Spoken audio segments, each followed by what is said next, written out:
What about now, guys? There we go. Now we got sound. No one got to hear that great open?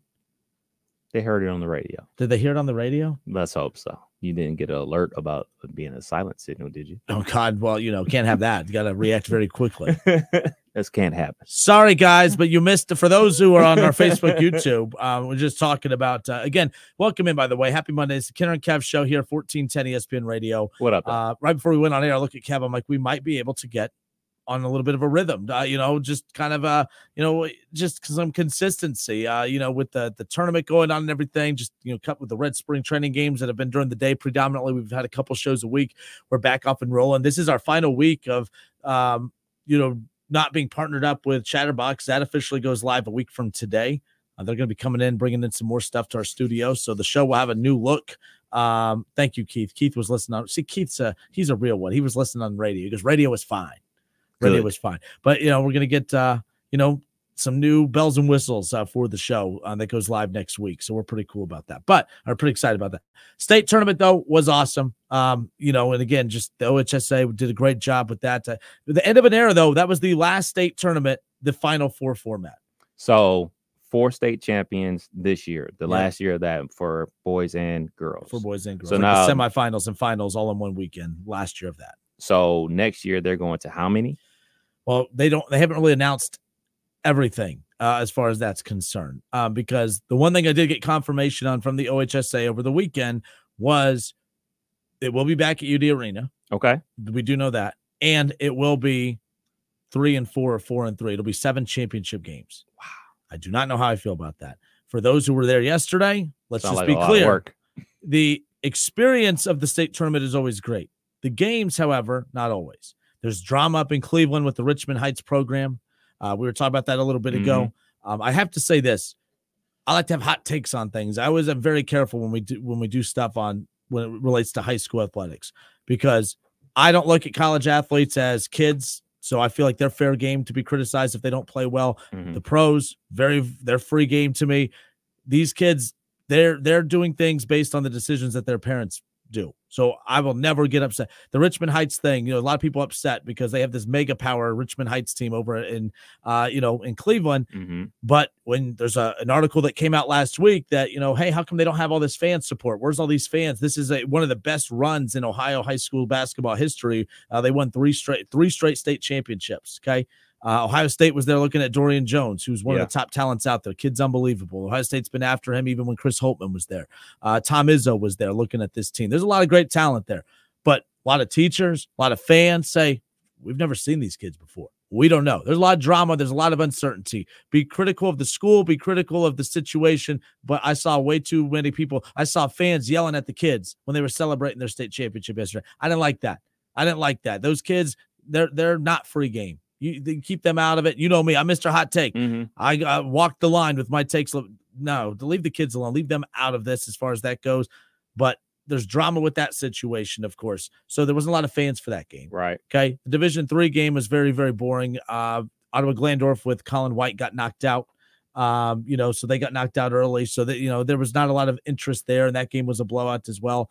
But yeah, Lutheran East came away with that one. Another Cleveland team. A lot of Cleveland teams been dominating the last couple of years. Kev's from Cleveland.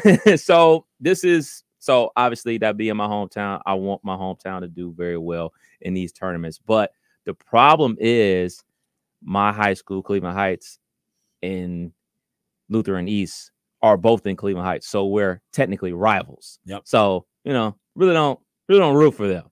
And then the same thing goes for St. Ignatius. I mean, people know how I feel about, the private schools playing public schools for state championships. I mean, I'm sure the people up there in Springfield feel a type of way about having to constantly play St. Ed's in the state championship game year after year.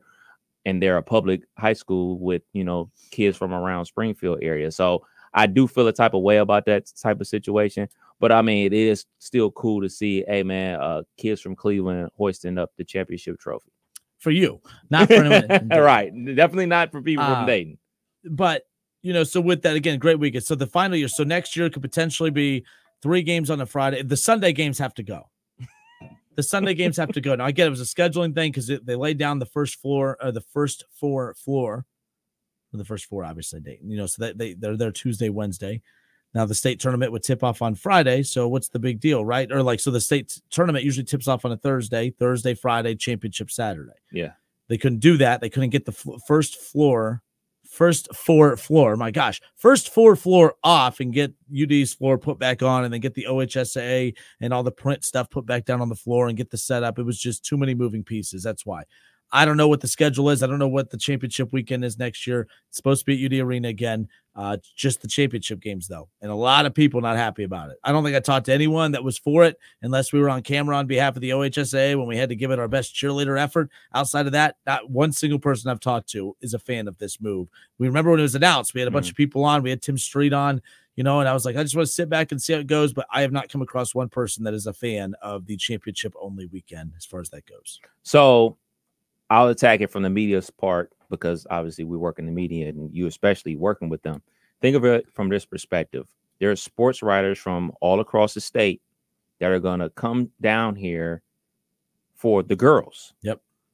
And then have to turn around and do the same thing the following week. That's just happened. But now imagine that being spread all over across the state because this isn't going to be one central hub for all the semifinals and things of that nature. It's going to be a cluster. And I feel for those people, but the people I feel for the most is the students of the schools. Like, we look at teams like a Centerville, like Richmond Heights, or like Springfield or St. Ed's, and we look at them and like, oh man, like you guys should be used to going to play for your championships in the state. But guess what? A lot of schools, this is their first time making it there, or the first time, like you were talking about with Alter, in years. So the kids that had an opportunity to go and watch their fellow classmates win the state championship. Last time that happened for that school, they were in elementary school. Yep. So like if you're spreading this type of thing around, you're going to have the student body there at a lower percentage.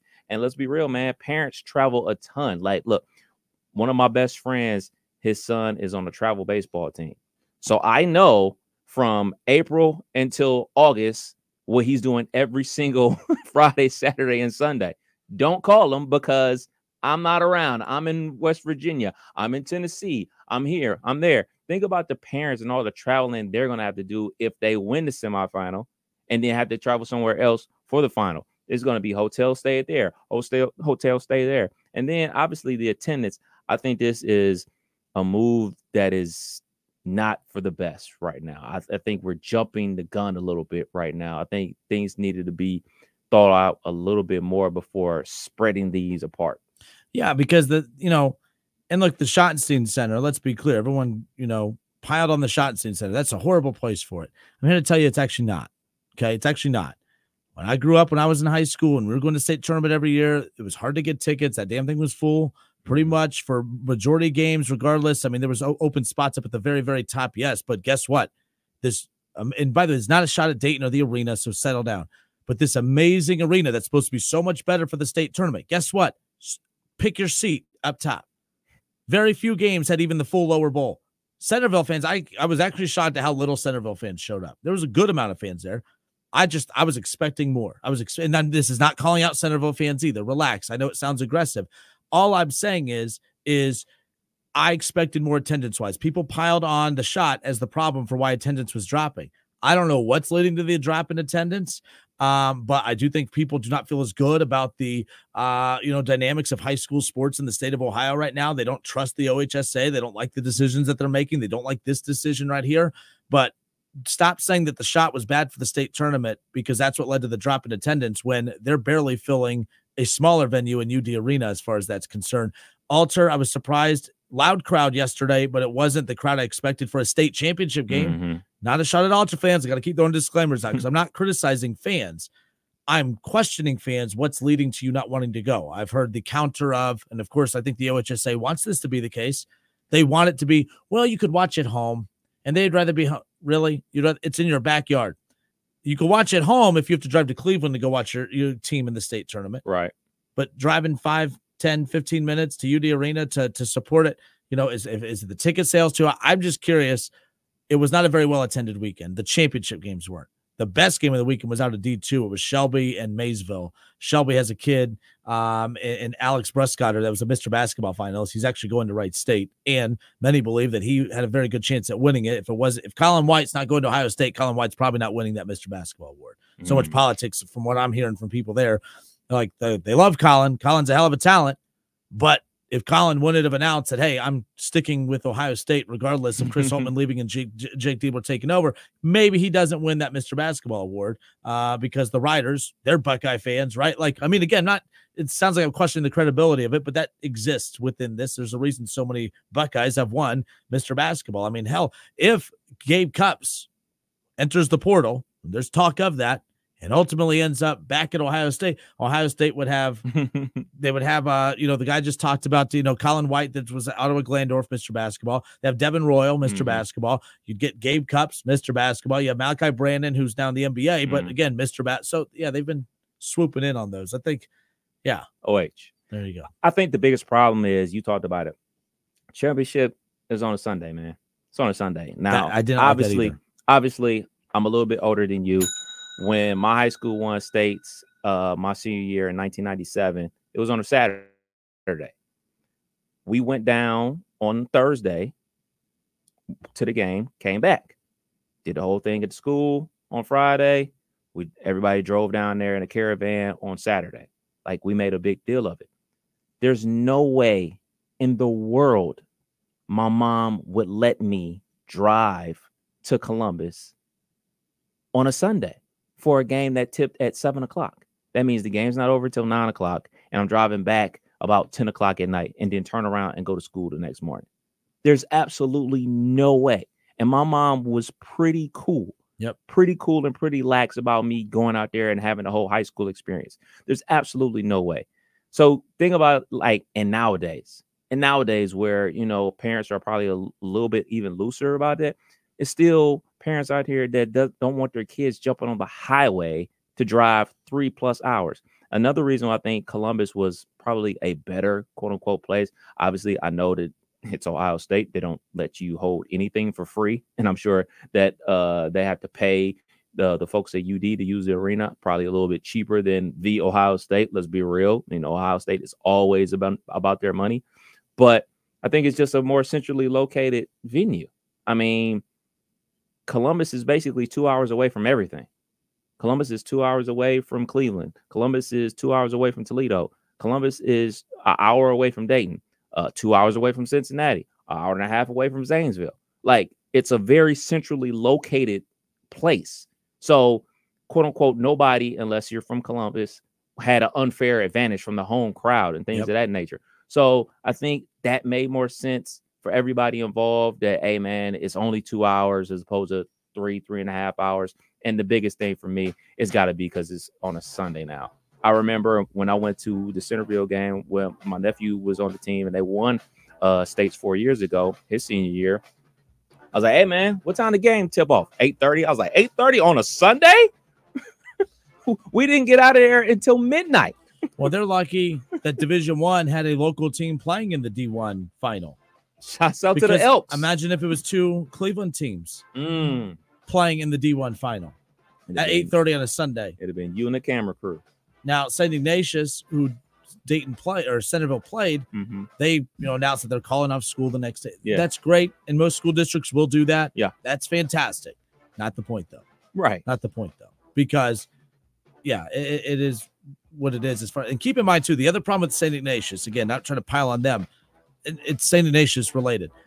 Keep the D4 championship game traditionally has always been smaller schools that are those bigger or those communities that everyone in the community drops what they're doing and they go travel. The D4 game traditionally is one of the higher attended games because of those smaller communities that everyone drops everything and they go show out for that. Yeah. They used to be able to rely on the D4 final for that. Now the D4 final every year is one of the least attended because why take off work, go spend money on gas, get a hotel to go watch Rushi or Crestview or God, what team did they take on the other day that I was when they Berlin Highland. Berlin Highland walked out there. They won in a double overtime game 2 games before, and that was their championship game. They knew they were not had no chance. And there's like knowing that the team's better versus Richmond Heights. So Berlin Highland won the semifinal, double overtime, got a win at the buzzer. It was the first game of the tournament that set the tone. It was amazing. Everyone was jacked for the tournament after that. Then I'm like, oh yeah, so who they playing at? Oh yeah, that team has to go on the floor with Richmond Heights. Yeah. Trust me, everyone had the same thought I did. I had to go in that pregame and say, we got a good one here, Division 4 state championship action, Berlin Highland taking on Richmond Heights. It was over before it tipped off. But, like, you see what I mean? Like, Richmond Heights, they're getting blamed. I'm blaming them, but I'm not. I'm just saying, like, that's the reality of it. And that team, they're not going to stop. They're going to keep bringing in stars. They're going to keep bringing in, and they're going to keep running over these small community teams that have no business being on the floor with them. That's where the hatred's coming from, fair or not. But, yeah, so the attendance gets hit because of that. Then you get D3. That game, what was the D3 game? Why am I drawing a blank on the D3 game yesterday? See, with Ottawa Glandorf getting knocked out, that was what everyone was looking forward to, was seeing potentially Colin White. Right. Harvest Prep was in there, but they lost. And the team that they took on, that's what Tom Izzo was there for. Tom Izzo was there watching, play. I can't see. My head is all scrambled eggs at this point because of how many games we did over the weekend. Yeah, but nonetheless, so Lutheran East and all that. Yeah, Lutheran East. Yes. So my only rebuttal to the complaining about Richmond Heights is I just find it odd that people are complaining about Richmond Heights and they never complain about the private schools. They never complain about the private schools. I always find that curious about. I know what you talked about with the article, and, maybe some of these kids don't even go to the school. Maybe they're taking all their classes online. They've never seen them. They didn't grow up in the community and things of that nature. Well, that's been out the window. Like, Cleveland has had open enrollment since I was in high school. Like, I think they started open enrollment, I want to say, like, my sophomore year in high school. So kids, kind of bounced around. And I think I told this story before on the show where my 8th grade year in high school, coaches from St. Ignatius and St. Ed's were at our high school, our middle school football practice. And they're talking to one of our running backs, Theo Dixon, who ultimately played basketball at my high school and went on to play at Cleveland State. They were talking to him about coming to play there. And they would talk to another kid. Another kid actually ended up going there and played at St. Ignatius. Another kid played at St. Joe's. So, like, they come there and hit them with the recruiting pitch. And I mean, let's be honest. If I was good enough and they hit me with that, and my mom and dad were there listening to, hey man, we're going to get your son to come play at Benedictine, St. Ignatius, or St. Ed's, guess where I'd have went? I'd have been there because I was good enough, but I wasn't good enough. So I went to our regular public high school. So, like, I'm just always curious, like, what's the tipping point when a public school turns into a powerhouse? We had this similar situation with Troutwood. Like, why is it when the public school is ransacking folks, it's a huge to-do? It's, no, you guys are doing something legal. Why are you running it up the score? Why are you doing it this way? You guys shouldn't be in this division. You guys should be playing an upper division. Well, according to the quote-unquote rules of the rules, divisions are broken down about how many students are in the school. Hey, man, that's just the way it goes, isn't it? But we have these private schools who literally are recruiting. Literally go to middle schools and say, hey, you want to go to a public school? You want to go to this fancy private school, and we're going to make sure you guys don't have to pay a nickel. So the other thing I was hearing over the weekend, the problem with Richmond Heights is this. You're right. A lot of schools do that. But you usually see it. There's always this coach, this mega coach that'll go to a public school in D1 and they'll go recruit the hell out of kids. And then they'll play a national schedule. And then they'll go against the best of the best in D1. What hasn't happened is a coach, and I like their coach, but when you're going up against the Rushis and the Crestviews and these small communities, you went and you picked a Division 4, you picked a small school to go do this at. That's why people don't have respect for them, because they're watching the teams they're beating up on, and they're saying, okay, at least the teams that are doing that in the bigger divisions, they're meeting big boy teams. Right. You're just picking on all the small, but now they're not just picking on the small teams. To be fair, they're playing, like, if you go look at their schedule, they'll come in with they'll have like 7-8 losses on the season. Yeah, they're playing flying to the hoop. They're playing national. Yeah, they schedules. played Garfield Heights, who was very good at Cleveland, good D2 school. They played St. V. even though St. V was down this year, quote unquote, down for them. So yeah, they play a quote unquote national schedule, but like once the national schedule is all over and done with, you do have to play your quote unquote regular schedule. I remember watching the LeBron documentary. I know which one, the More Than a Game? More Than the Game, yes. I love that. Yeah, great documentary. Yeah. Great documentary. It's actually free on YouTube right now if you want to check it out. But you know, LeBron's freshman year, people forget this, that they were D3. Mm-hmm. And then they moved up to D2. You know, they were never D1, but they were playing, you know, Oak Hills. They were playing those powerhouse programs that we hear about out there in California and in Texas and things of that nature. So as long as you're still doing that, I really don't have a problem with it. As long as you're not just like, yeah, we're just going to keep on playing D2, D3, D4 schools and just running over everybody. Like, if you're not playing a real schedule, quote unquote, with that amount of talent, I would have a problem with it. Oh, no. So here's the other thing, too. Last thing on this. Mm-hmm. There's a referendum right now that's being voted upon where you will have a chance, if you are at Richmond Heights, you could choose to play in Division I and go up a level. So if you think they're getting hated on now, wait until they choose not to. The other thing I don't get is, why would you not? Okay. If you're going to go play this, I respect them because they go play the big boys, right? Mm-hmm. But they have a chance. Stop flexing on Russia. I keep bringing up Russia and Crestview. Guys, go watch these damn teams. No offense to them. But stop. Like, you're choosing to play them. You have a chance to move up. Now you could choose, regardless of your district size. Mm-hmm. You could choose to move up. So if they don't, I'm defending them to a certain point because you made a lot of good points. But when you have a chance to choose to move up to play better competition and you're choosing to continue to flex on people with all your consecutive state championships, or you're beating on the likes of Berlin Highland and Crestview and Russia, then I don't respect it as much. But you're right. You got to play. Yeah. But when you're choosing to go the easier path, the thing, too, in high school, it's not like it's the NCAA tournament where you get payouts, where winning championships gets your school money back and stuff. Right. Like, they don't do that. They should do that.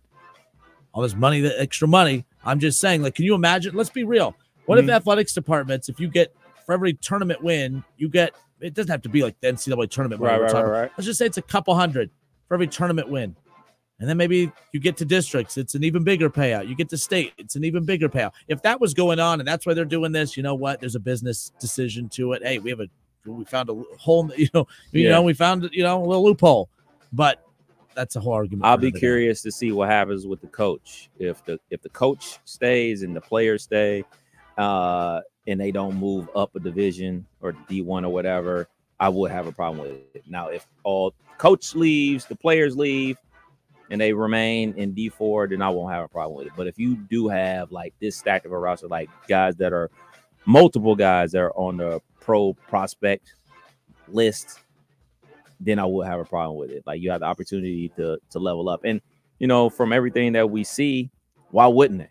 Why wouldn't they? I mean, shoot, if you're playing, the big time private schools across the nation, like if you're playing Hesperia, if you're playing IMG Academy teams, okay, you might as well play the best in D1 in Ohio too, right? Like, it only makes sense. All right, it's the Kinner Kev Show here on 1410 ESPN Radio. Again, just a lot of drama with high school sports over the weekend, but it was a great weekend. It sounds like there's like a lot of negativity coming out. There really was. It was a great weekend. Folks, you had John and Jake Diebler, Roman, UD Arena. You had Tom Izzo, Roman, UD Arena. There was obviously Jim Tressel was there. Dick LeBeau was there. Like, it was a big-time weekend. All right, just because sometimes the games end up not being as exciting as what you want them to be doesn't mean it wasn't a good weekend. It was still teams fulfilling dreams of getting to the state tournament and winning state championships. And Ultra was able to do that. They had been to the state tournament a few times the last couple of years, but they haven't been able to get that championship. They finally got it, and they were a lot of fun to watch. RJ Greer, really good. I bumped into Anthony Grant there. We sat in the suite. Not the same suite, but the opposite suites. He was in the suite. Oh, yeah, you know me and him. We're just sitting back catching up. It's a very awkward run-in. We turned around the corner. I think he realized, then we just went on our way. I deserve that. I can't wait to meet Coach. I can't wait. You're good. I can't He'll wait. Like you. I like him. I like his hairline. I mean, goodness, he's 57 with a great hairline. I compliment his hairline. He still don't like me. But Ron, he hates you. Okay. Ron, thank you for that. So, anyways, lots of good stuff coming in the chat. I'll read through some of these, and we'll kind of interact with you guys on the other side. Ron says, Justin, how's your bracket doing? Bracket's not doing bad. So, the first weekend of the NCAA tournament coming up, top of the hour, Jack Gholke plays at Oakland. Look, Oakland's upset win over Kentucky. Jack Gholke, he's been like the feel-good story of the first 4 days of the NCAA tournament. He's going to call in top of the hour. Excited to catch up with him. I mean, this kid, 4 years, Division II, grad transfer, get 1 year of Division I just to give it a shot, right? Take advantage of it. And no NIL deals before, and now he's racking in the dough, racking in the endorsements. He's racking in all of the attention. He's doing national shows. He's doing our show. I'm excited to talk with Jack Gholke coming up in a little bit, but he's definitely been the feel-good story of the first 4 days of the tournament, no doubt. Indeed. Can't wait to talk to him. Got a lot of questions. He's from Wisconsin, right? Yes. Yep. Oh, boy. Another Green Bay Packers fan, I'm sure. We had Alex Hubricks, plays at Wright State. He's a big Packer fan, too. The Packers fan, Tim? Packers fan, Tim. Goodness, they're taking over. They are taking over. All right, good stuff. Kinner and Kev, 1410 ESPN Radio. We'll be right back. We still got a ton more to dive into. Top headlines we have coming up around the corner as well. That was the Gholke face. You put your hand up in there. No, our lovely Which one? Internet. Which one? Oh, I got kicked off a little bit ago too. Yeah, they just kicked me off. We'll be right back. Kinner and Kev, 1410 ESPN Radio.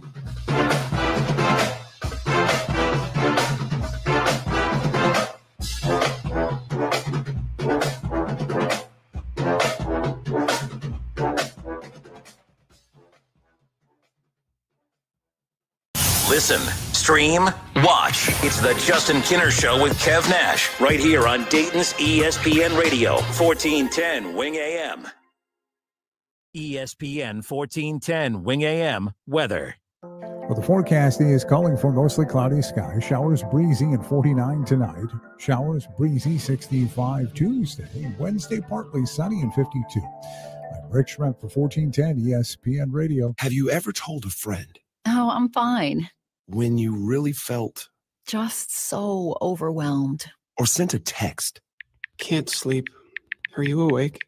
When you couldn't find the words to say? I'm scared to be alone with my thoughts right now. Then this is your sign to reach out to the 988 Lifeline for 24/7 free confidential support. You don't have to hide how you feel. Text, call, or chat anytime. Save big during MVP's bonus days at Lowe's with limited time deals on everything you need. Right now, buy one select DeWalt 20-volt max tool. Get one DeWalt 20-volt max Power Stack battery 2-pack free, a $179 value. Plus, save $20 on a select bucket of Deck Plus wood screws. Find these deals and more in-store and online today. Because Lowe's knows savings. Lowe's knows pros. Valid 3/18 through 3/29 while supplies last. Selection varies by location. We expect our information in real time. US Med carries continuous glucose monitors, which provide real-time readings of blood glucose levels. US Med is an approved provider for Medicare and over 500 private insurers. So call 888-665-0696 today for a free insurance and Medicare benefits check as easy as that's 888-665-0696. I'm still going for it, even with higher stroke risk from atrial fibrillation, and a regular heartbeat not caused by a heart valve problem. Over a 3-year study, Eliquis apixaban tablets reduced stroke risk better than warfarin, and over 97% of Eliquis patients did not experience a stroke. A first stroke occurred in 2.9% of warfarin patients versus 2.3% of Eliquis patients. Don't stop taking prescription Eliquis without asking your doctor. It may increase your stroke risk. Eliquis can cause serious and in rare cases fatal bleeding. Don't take Eliquis if you have an artificial heart valve, abnormal bleeding, or antiphospholipid syndrome. While taking, you may bruise more easily or take longer for bleeding to stop.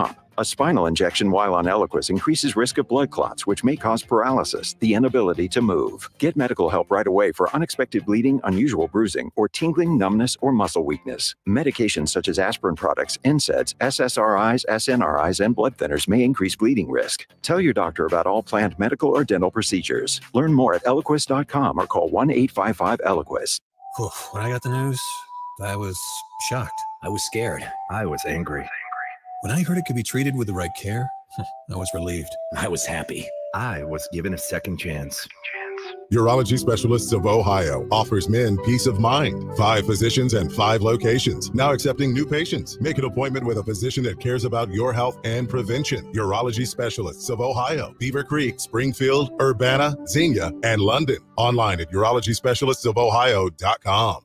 Hey, let me tell you about the advantages of driving with my friends at Cordell Transportation. First of all, for the new year, they're offering brand new equipment to drive. They purchased new equipment, and not a lot of people could say that, but they've got it, and they're ready to roll with you. Cordell Transportation is offering an incredible $5,000 sign-on bonus paid over 18 months. If you're an experienced Class A CDL driver looking for excellent benefits, home daily dedicated lanes, no-touch freights, then apply today online at CordellTransportation.com. Cordell Transportation, driven to succeed.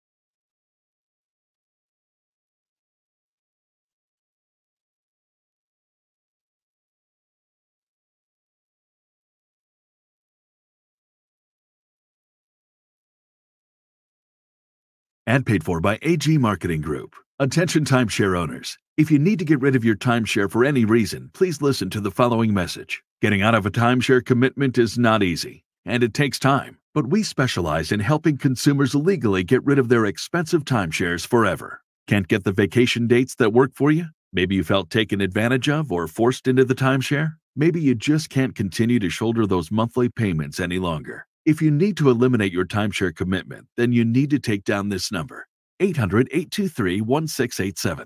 We will safely and legally get rid of your timeshare payments forever, all with a 100% satisfaction guarantee. Don't continue to let your timeshare be a financial burden to you and your loved ones.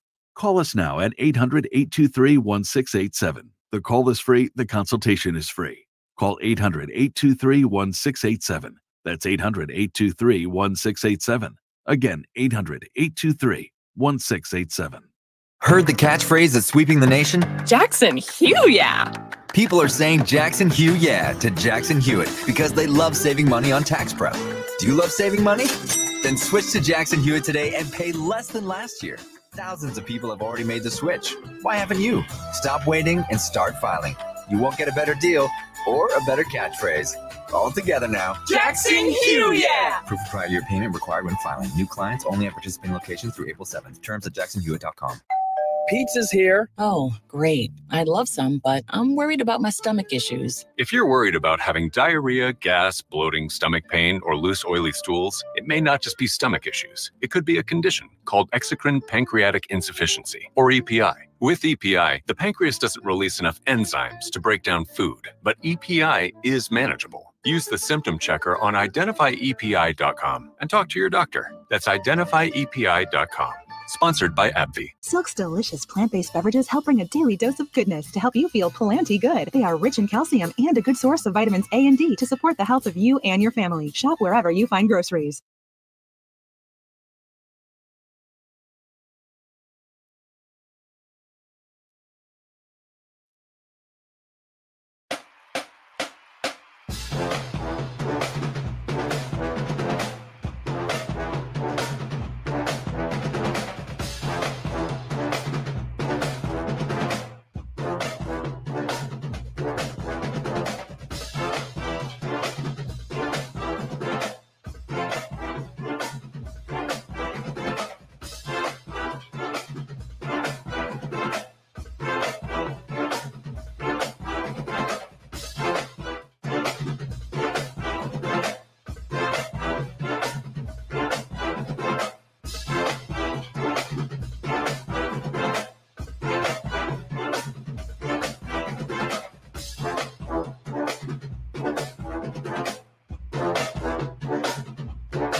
Damn new cameras. Can't figure them out. Welcome back. Kinner and Kev, 1410 ESPN Radio. Hope everybody had a great weekend. We opened up the show, of course, talking about the fact that, man, if you're a basketball fan, there's no better city to live in than here. I mean, last week alone, UD Arena, the OHSAA Girls State Tournament, crowned 4 champions. Then Selection Sunday told us who was going to be playing at UD Arena for the first 4. Then there was the first 4. Then the boys' state tournament. You had UD playing in the NCAA tournament. Ohio State's doing their thing in the NIT right now. You had Tom Izzo, Jake Diebler, John Diebler, Dick LeBeau, Jim Tressel, all at UD Arena over the weekend. I mean, just this city is pretty cool for the size of the city. It's a good sized city, but it's not the biggest city out there. We're fortunate considering the city with how much cool stuff we get. And it sounds like a disrespect to Dave that I did it. I'm just saying, like, we are fortunate. And if you're a basketball fan, we're spoiled is what we are. So. Absolutely. I mean, think about it like this. If you're a huge basketball fan, you talked about the girls' state tournament, you talked about the first 4, you talked about the boys. And I mean, not to mention that the Flyers were in March Madness and they got their win versus Nevada and they played, Arizona tough as well. I mean, you got a whole 2 weeks of nothing but great basketball. Did you see my Facebook post? No. The Dayton one? No. The last one? Go look at it. You're judging. Go look at it. I didn't, but you know how I am, man. But I need you to pull it up. You'll be surprised. You might be surprised. Once Friday at 5 o'clock hits, you know what I do? I ignored your text. I didn't. I chucked the deuces. When they lost, Kev had the nerve to text, or when they beat Nevada, he had the nerve to text me, stay off social media. But to be fair, I'd already posted before I read your text. How quick are you? Ready. Trigger it was finger. In the drafts? Dude. Oh, it was ready to rock. So you won't like the one after Nevada, but the last one was not bad. Well, what I post on Facebook. Oh, okay. Dayton fans, it was fun season. I enjoyed the back and forth with you all. I really do. Flyers look solid, just not enough depth from off the bench. Okay. Well, you making fun of their bench now? What? See, it wasn't bad. No, it was fine. Yeah.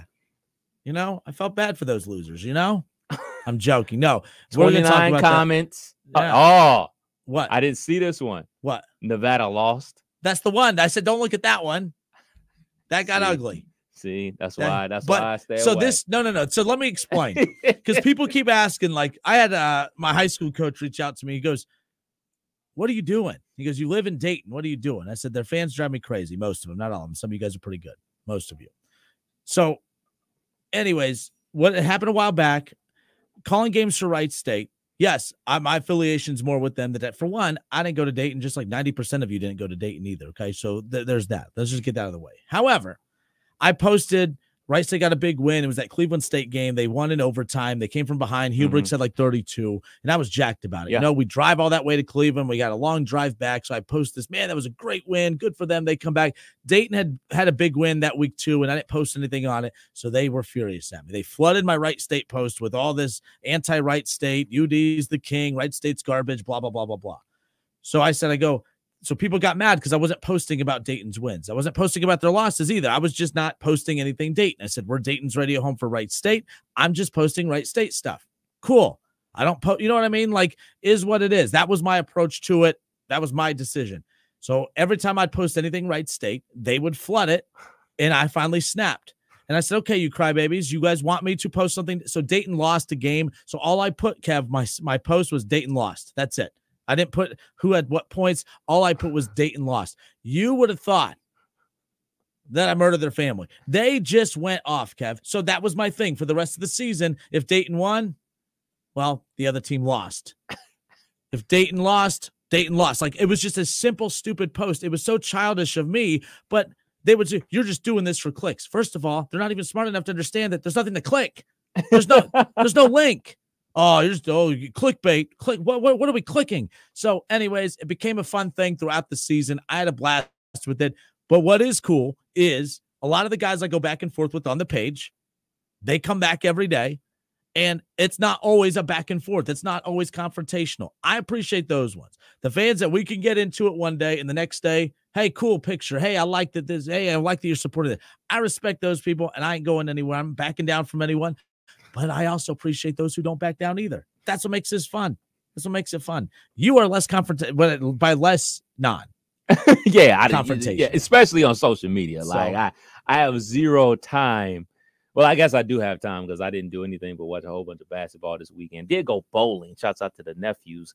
They were in town this Steve Reich. Yeah. I stole that from you, by the way. It's Steve Reich. Every time I get a strike, I would say Steve Reich. Yeah, and actually I stole that from where did I steal that from? Al Bundy. Al Bundy used to do that on Married with Children. But anyway, we played 3 games. Young Reg, he won 2, and he went from first place to last place in the last game we played. He was in dead last place. So I beat a D1 athlete. Take that. Where's he going? Boomer Sooner. Sooner. Yeah. Boomer Sooner. Horns but down. no, nonetheless, Dayton's tournament run does come to an end in the second round against Arizona. I actually thought that had the potential to get ugly. I was furious so the reason I was mad about, the reason I was poking the bear after Dayton's win against Nevada is because Dukes, Dukes, the name Dukes, by any chance? He's with Barstool. He's from Dayton. I like Dukes. He's come on the show before with Sully in the past when they've done their shows over at Tim's. Dukes, very cool. But the dude bawled his eyes out when they beat Nevada. Bawling, Kev, like not just a tear of happiness, straight up bawling. But I mean, everyone was just ripping this dude. Okay. Everybody. But I felt like, Sully and everyone, shout out Sully. Everyone knows I love Sully, but that was one of the biggest wins in program history. I'm like, holy smokes, guys, relax. You were a 7 seed that played like absolute garbage, that snuck out a win against a 10 seed, and you're acting like you just cracked the Elite 8 or Final 4. That's why I was so annoyed that day. Oh, you can't acknowledge a good win. It was a tournament win. Good win, yes, the result was good, but did not look good. The way they looked against Arizona, they looked on the same level as Arizona, just with less firepower. They didn't have anything coming off the bench. Dayton's bench is garbage. They have no bench. But they put their bench player in the starting lineup. Their one bench player they had, they put in Brea, and Brea has a lot of Flyer fans feeling very good about what they can be next year with him coming back. If Duran, I'm not 1,000,000% convinced Duran's not coming back. I still don't think Duran is a lock to be. He's not a first round pick, and you're not given anything. You're not guaranteed any money in the second round. And he's all the mock drafts. Now, again, this is why that tournament was so important for him. Because it was a chance to really put on display. So I don't think the game against Arizona was the worst thing for him, but he didn't look dominant against Arizona, but he didn't look bad against Arizona either. It's just Dayton looked very, very good against Arizona. Okay. I'm not 100% convinced Duran couldn't be convinced to come back. I'm not sure the specifics or the dollars of the NIL for Dayton, but I do know this. If Dayton 6th puts together an NIL package, if there is NIL money, and I saw a graphic last week of the top 10 NIL players in the NCAA tournament. He was top 10. So God knows what he was making last year. None of my business, none of Kev's, none of yours listening, but kudos to him. He's worth every damn dime. Okay. Because you saw how average the pieces around him were this year. And I'm not hating outside of even Brea. Brea's just a good shooter. He's not an elite player. Maybe he could elevate his game next year. Dayton is not very good around Duran. That's how good Duran is. The fact that they made it that far is pretty fascinating, right? So all I know is you could be drafted in the late second round, not be guaranteed a thing, and you can't guarantee him anything because he can't shoot the ball, Kev. Oh, well, he worked on his 3 from one season to the next. Cool. I'm 5'7". If I'm 5'8" tomorrow, I'm taller than I am today, but I'm not tall. That's Duran Holmes. He's better 3-point shooter this year than he was last year, but he's not a good 3-point shooter. He's not an NBA 3-point shooter. Obi is the only one I've seen that was a bad 3-point shooter one year and elite the next. I've never seen someone take a bit elite. I'm being a little friendly with, but I've never seen someone grow as much from one season to the next than Obi did as far as working on their game. Duran improved, but Kev, I don't think he improved enough to the point to where you could look at him and say he's a for sure NBA draft pick, and maybe draft pick, but not a for sure NBA guy. He's built like one, but I don't think he shoots well enough to be guaranteed in the NBA. All I'm saying is you're not guaranteed money if you're drafted late in the second round. You're going to be guaranteed NIL if you come back to Dayton for another year. Now, if I have to deal with Dayton fans for another year, that's fine. I like Duran Holmes. I think he could benefit, and I can't believe I'm saying this, from another year at Dayton. And he can have his cake and eat it too. I think Dayton's performance in the tournament is going to help them out on the recruiting trail. Their NIL is very good. They can go get some good players to put around Duran. Stop, being, soft with putting this roster together, AG. Go get some dudes to put around him. All I'm saying is I'm not convinced he's not going anywhere. Let me first say this. I would love for him to come back. I mean, it's more content for us. He's a great basketball player. I can go see him anytime I want to. I can't. Yeah, you're banned. Let me know. Send pictures. So for me on a personal level, obviously, I would love for him to come back. And obviously, if he does ultimately come back to UD, he won't be coming back for free. And whatever the price was last year probably went up. Yesterday's price is not today's price because he's an outstanding basketball player. I was watching him play these last 2 games, and a player came to mind, like an NBA comp. And people are going to take this the wrong way, people that watch the association and things of that nature. But this guy was a very good college basketball player and had a pretty decent career in the NBA. And he does a lot of the same things that Duran does very well. And the person I thought about was Jared Jeffries from Indiana. Remember that year that they went to the national championship game? They ultimately beat Duke on their way to the national championship game. Quick story about that. I was in Atlanta that night that they beat Duke to punch their ticket to the national championship game. But, Jared Jeffries, he played like 11 seasons in the NBA. He played for the Wizards, he played for the Knicks, a good ball handler, a good dive man, a very good defensive player. And you saw the difference with him on the floor when he's not on the floor. And speaking of Duran, and not just like, oh man, he's in the paint, he's blocking shots. His perimeter defense is outstanding. So I think sometimes when we look at guys that get drafted into the NBA, we want them to look like how Melo did. We want them to look like Kevin Durant did. We want them to look like Michael Beasley. We want them to look like Jason Tatum. Like, oh man, now that's the NBA. There's a whole bunch of dudes in the NBA that are role players. Majority, 90% of the NBA is role players. And I think he can be a role player in the NBA. Not saying like, oh man, he's going to be a starter or anything like that. But I think he can find a niche in the NBA with his athleticism and his ability to guard the ball. Now, him coming back to school, I'm just basically would repeat the same things that I said last year about him coming back to school. He's obviously should test the waters this year. Like, I think basically everybody should test the waters because it's a no harm, no foul type of situation. See what they say. Get the evaluation. If they say late first round, deuces. I would chuck the deuces. I would roll the dice. If they come back with this basically same second round draft analysis, then I would consider coming back to school. But if I hear anything first round, I'm out of here. Yeah, I'm going through this mock draft at NBA.com right now, just all the top prospects in college basketball. I mean, I've already gotten to pick number 50, and we're not at Duran Holmes yet. Like, so, and again, that doesn't mean anything. This isn't a shot at Duran, I mean, again, to go up against Arizona, I thought that was going to be a team that I thought Duran was not going to be very effective against Arizona. Not because I don't think Duran's good, but I thought that Arizona was just going to shut him down and force others to step up. They didn't shut him down. 23 points, 11 rebounds, 3 steals, 3 assists. I mean, the guy did, everything out there. Very efficient, 8 of 17 from the floor. So he was very good. So pick number 55. They have a center going to the Lakers or to the Clippers. So what's pick number 55?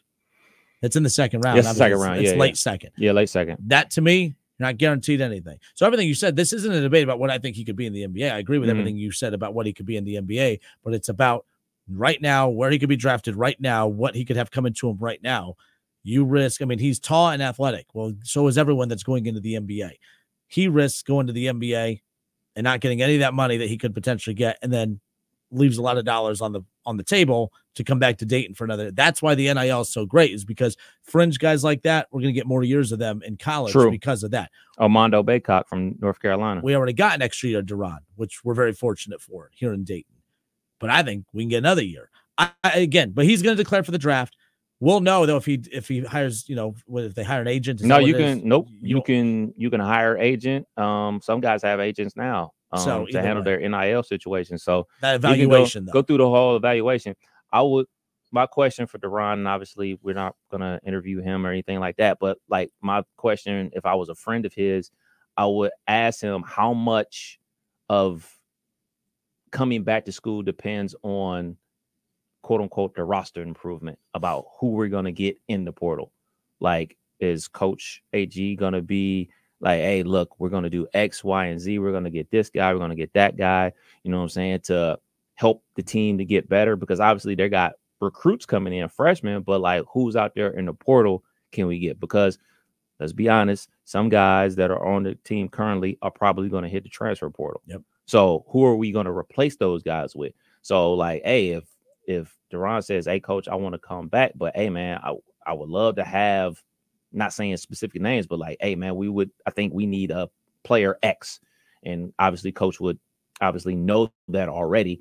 Like, hey man, I want to use you as like the bell cow guy. Like, hey man, we want you to come here to play with De'Ron. You could be that 1-2 punch. You know, the guard play was obviously way better than it was last year, but you know, there's small things that obviously that we're all looking at, like, man, if you could just do this just a little bit better, you do this a little bit better, you get a floater here, you get a mid-range game here, things of that nature. Because I think with the shooters on the wings, you're good. I just think the point guard play needs to level up some. Is that off season of training? Is that somebody that's in the portal right now? If there's like a superstar, like a Baron Davis, so to speak, just sitting in the portal, and you can get him to come to UD, I think that will help your cause to get DeRon Holmes to come back. So Alex Early brings up a good point, saying Dayton did not sign anyone this recruiting cycle, signaling Anthony Grant leaving or transfer portal. Well, I definitely don't want Coach to leave. I do. I haven't had a chance to interview him yet. You know, but so. By the way, that was a signal years ago. I mean, that was one of the signs of Archie potentially leaving Dayton. Now, he had recruits coming in, but they weren't. And by the way, people say they weren't good recruits. They were good recruits. I forget the point guard's name that went to Colorado that was really good. Mm-hmm. And, you know, ultimately, Jalen Crutcher ended up being better who Anthony Grant got. But the bottom line is at the time, you can't say that the kid was a nobody. You know, they had some dudes coming in. But he wasn't recruiting very aggressive. And you could just tell he took his foot off the gas. It was kind of the sign that, hey, I'm riding out this recruiting class with Kendall and Scucci and these guys. You know, the obviously transfers with Cook and everybody. And he was out. But nonetheless, but Dayton's, you know, the portal. Yeah, they have to go portal in. They have to go portal in. This roster is not good enough coming back as is to do anything other than underperforming the A-10 again. They're good enough to compete with good teams, but are they good enough to beat good teams? That Maui Invitational, like Michigan State and North Carolina, I mean, they're in another stacked Maui where they're going to have a chance very early on to put everyone on notice about how good they are. So, you know, Doug Toby says they had an injury and a redshirted two other pretty good players this year. Doug, I'm going to say this as respectfully as possible. Malachi Smith is not that good. He's just not. A point guard in today's basketball that can't shoot and cannot isolate and take you off the dribble and is just known for being a good defender, that is a good bench player. That's not could he made of a difference? Possibly. I have never been sold on Malachi Smith. I'm not piling on the kid. I'm just saying, like, he is not to act like, oh, this team was missing a Jalen Crutcher, to act like this team was missing a Scucci Smith. You are 1,000,000% wrong on this guy. If his brother was not Scucci, you guys would not be drooling over him the way that you are. I've never once looked at him and thought, man, they are lucky. He's a good kid, but I would take, you know, when you Trey Calvin at Wright State, 1,000,000 times better than Malachi. That's not a hot take. That's not me being a homer. That's called he was significantly better than Malachi. Malachi, though, again, with being injured so much and going to get extra years, and he might be around for a while, you know, he can mature and become a very good player. But to act like, oh, this team could have gone further in the tournament, they could have beat Arizona if they had Malachi. No. And if you're going to talk about the players they redshirted, maybe their coach shouldn't have redshirted them. But, you know, I will say that they had no bench. They probably shouldn't have. I mean, they had a top 150 player that was on their roster that they redshirted. It just didn't make so much sense. So Doug says, you know, he's not the injury I'm talking about. There's another 6'6". Either way, I don't think they were one player away from beating Arizona. This team needs more depth. That's why I said on that post, they had no depth and no one to go to on the bench. None. Like that was the problem. You're right. The bench player they had, started at the beginning of the tournament run, nonetheless. So obviously we're talking about UD right now, but I did want to mention this about Michigan real quick. Michigan's basketball team. So the guy that obviously UD just went up against in Arizona, Caleb Love. Yep. We know this story already. We talked about it. He was initially going to go to Michigan to play for Juwan Howard. Another guard that was going to go to Michigan is Terrence Shannon Jr. from Illinois, the guy that you like so much. I didn't know that he was headed to Michigan until this weekend. So I was watching the game, and they were basically talking about, hey, things didn't work out with the University of Michigan. And apparently the University of Michigan denied some of their credits. So not only did they deny Caleb Love's credits, they also denied Shannon Jr.'s credits. Now, both teams are in the Sweet 16. Both teams have best player are those two guys. So you take that's a good point. 23 points from Shannon Jr. and another 20 from Caleb Love. Michigan has a whole different program this season. They're playing in the tournament right now if they have this 45 points from those two dudes. And I'll say this till I'm blue in the face. When will Chris Webber, Juwan Howard, Jalen Rose, Jimmy King, and the rest of the Fab Five just say bleep the Michigan basketball program? They constantly do them dirty. Constantly do them dirty, dude. Like, if this was a football situation and whomever the head coach is, they would have accepted those credits. I don't have... Like they accepted cheating. Exactly. But I don't know how the program puts their foot down about, oh, yeah, we're not going to accept those credits from that university. From North Carolina, we're not going to accept the credits from that university. We have higher standards here. They set Juwan up to fail. They set him up to fail by denying those two dudes entry to the university. 45 points. 45 points per game. Just, nah, we're good. We don't want that. Hey, man, that's bogus, man. And I'm an Ohio State dude, but I still respect Juwan Howard and all the things that him and the Fab Five did for college basketball, bringing a different swag and a different energy to the game. Respected his NBA career, but there's not a way in the world that any member of the Fab Five should be wearing anything Michigan related after the way they did them during their playing days, after they did them by taking down their banners, and the way they just did Juwan Howard by not allowing these two dudes to come play basketball at their school. Not just two dudes. Two dudes. 45 points. There's games this season they didn't even score 50 points. Yeah, speaking of Michigan, they have their new head coach.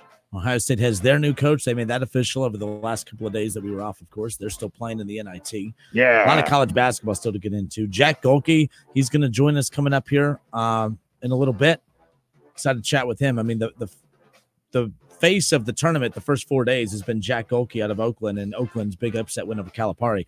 Calipari, Kentucky, there's so much drama over there right now in Lexington about what to do with Calipari. Should Kentucky bring him back? Should they, I'm fascinated by that. I'm still a big Calipari fan.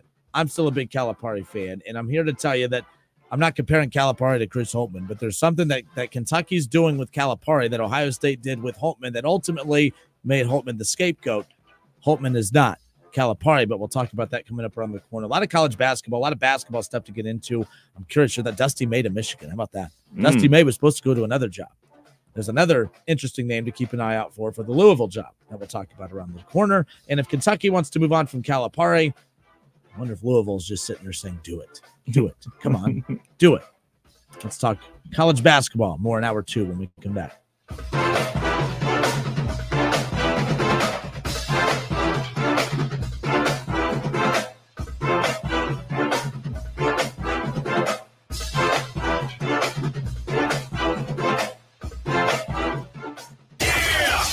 It's the Justin Kinner Show with Kev Nash on 1410 ESPN Radio. You have empty office space to fill or home office to create. You know what you need. You know what you'd like. But you also have a pretty good idea after you've shopped around the usual places what you need and what you like might not happen. Well, then you haven't been to Charles Larrick's Warehouse Outlet. Nobody has their selection. Nobody has their discounts. And every week, there's something new. If you need office furniture, Larrick's Warehouse Outlet can sell it to you for half the price and below manufacturer's selected prices. Half price and below on hundreds of items. Selection from budget to the best. Really, desks from $50 to $5,000. Filing cabinets from $25 to $500. Before you go anywhere else, do yourself a favor and come to Larrick's Warehouse Outlet. With 25,000 square feet of selection, you're not going to go anywhere else. Larrick's Warehouse Outlet at 23 McOil Avenue, Dayton. Open Monday through Friday, 9 to 6. Larrick's, continuing the tradition. It's time, basketball bettors. It's March Mania. Hey, it's Kev Nash, here to tell you about BetUS.com. I endorse one sports book and casino, and that's BetUS. They've been driving to the basket for over 30 years. This year, BetUS has an epic three-pointer, 125% sign-up bonus on your first 3 deposits. That's right, the industry's craziest 125% sign-up bonus on your first 3 deposits, plus 10% gambler's insurance. And there's even more. BetUS accepts crypto and is offering a massive 200% crypto sign-up bonus. Gambler's insurance and crypto? You don't see that anywhere. March Mania basketball can get even more exciting with their live in-game betting. It's also a blast to check out their casino after the game, where you could get a 250% casino bonus. Get started by visiting BetUS.com or give them a call at 1-800-MyBetUS to learn all about their bonuses and special offers. BetUS, where the game begins. Frickers tips off the season with a trio of fan favorites. Frickers Street Tacos are back for a limited time. While you enjoy the march to the national championship of college basketball on Frickers TVs, you'll savor the flavor of 3 Frickers Street Tacos. Frickin' Chicken Tacos, Grilled Chicken Tacos, and Mississippi Barbecue Tacos are back for a limited time. While your brackets get busted, smash a personal picture of domestic draft for only $6.99. Hurry before time runs out at the home for fun, food, sports, and spirits, Frickers.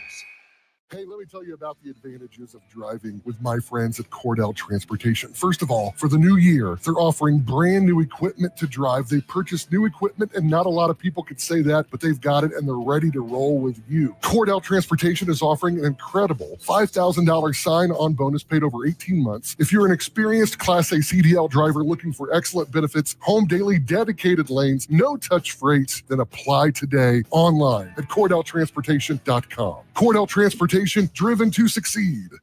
Spring is in the air, but so are airborne allergens like tree pollen, grass, mold, and ragweed. If spring allergies keep you trapped inside, then you need Navage Nasal Care to keep you breathing clearly and enjoying all the beauties of spring. Navage helps clear nasal passages that are often clogged because of seasonal allergies. Navage gently flushes a pure, refreshing saline solution through your nasal passages to clear out congestion, sucking out that springtime pollen and other irritants trapped in your nose. Navage springs into action quickly, helping you breathe more clearly in just 30 seconds. And you don't need a never-ending cycle of decongestants that can leave you feeling drowsy. Navage is the fast and easy drug-free allergy solution that helps you breathe easier, sleep better, and feel healthier.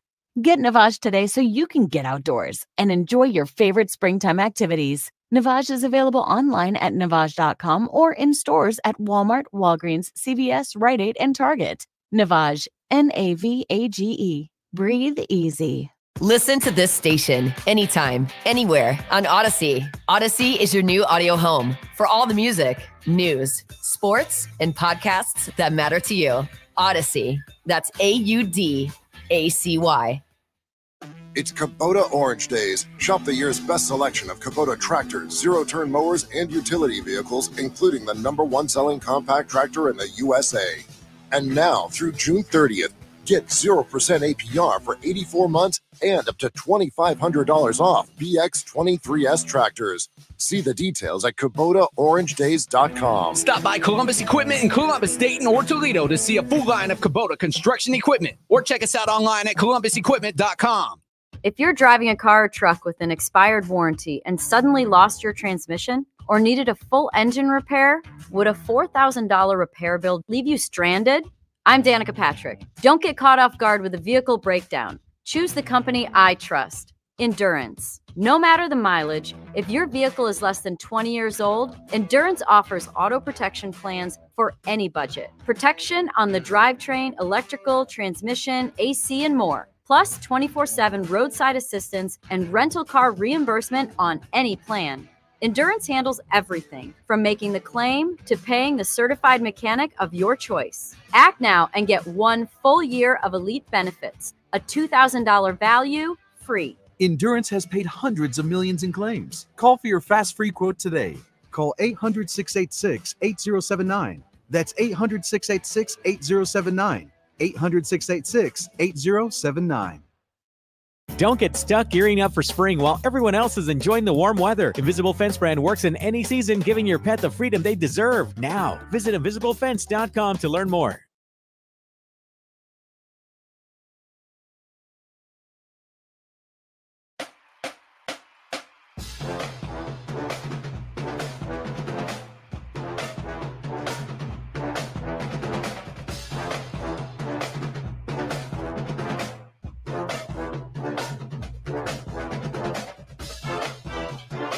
And we are back. It's the Kinner and Kev Show here on 1410 ESPN Radio.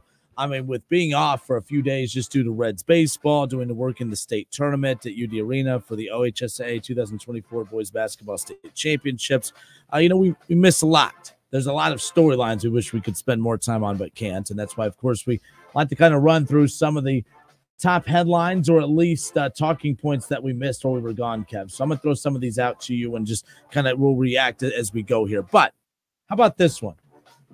The Ohio State spring game on April 13th, after being traditionally on the Big Ten Network, is now going to be on Fox this upcoming year. Is this a big deal, not a big deal? What do you make of this big-time move?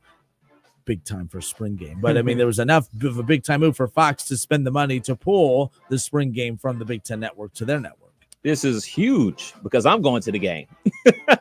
That's why it's huge. No, this is solid. This is a solid situation. Anytime you can get your program out there on the national stage, so to speak, because believe it or not, not everybody has Big Ten Network. Like there's some people that don't have the Big Ten Network.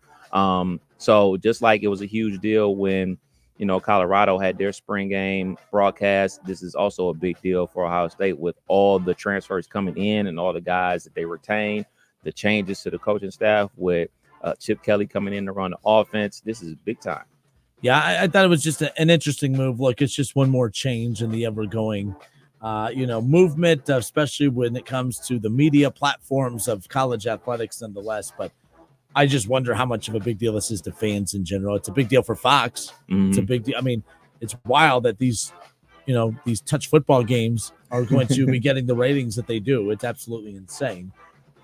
Nonetheless, because the Cincinnati Bengals are a dirty NFL franchise, almost as dirty as Kev Nash's Steelers, there was a big rule change today. Thanks to, was it Logan Wilson?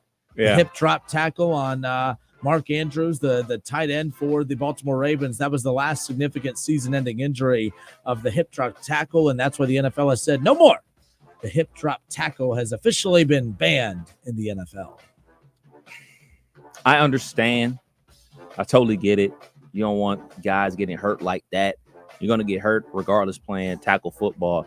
But, I mean, they make this game so much for the offense. So much for the offense. It's just so difficult for the defense to get stops out here. Like, what is a 180-pound cornerback supposed to do when they're trying to tackle Mark Andrews? Just jump on his back and go for the ride, I guess, because that's what's basically going to happen now.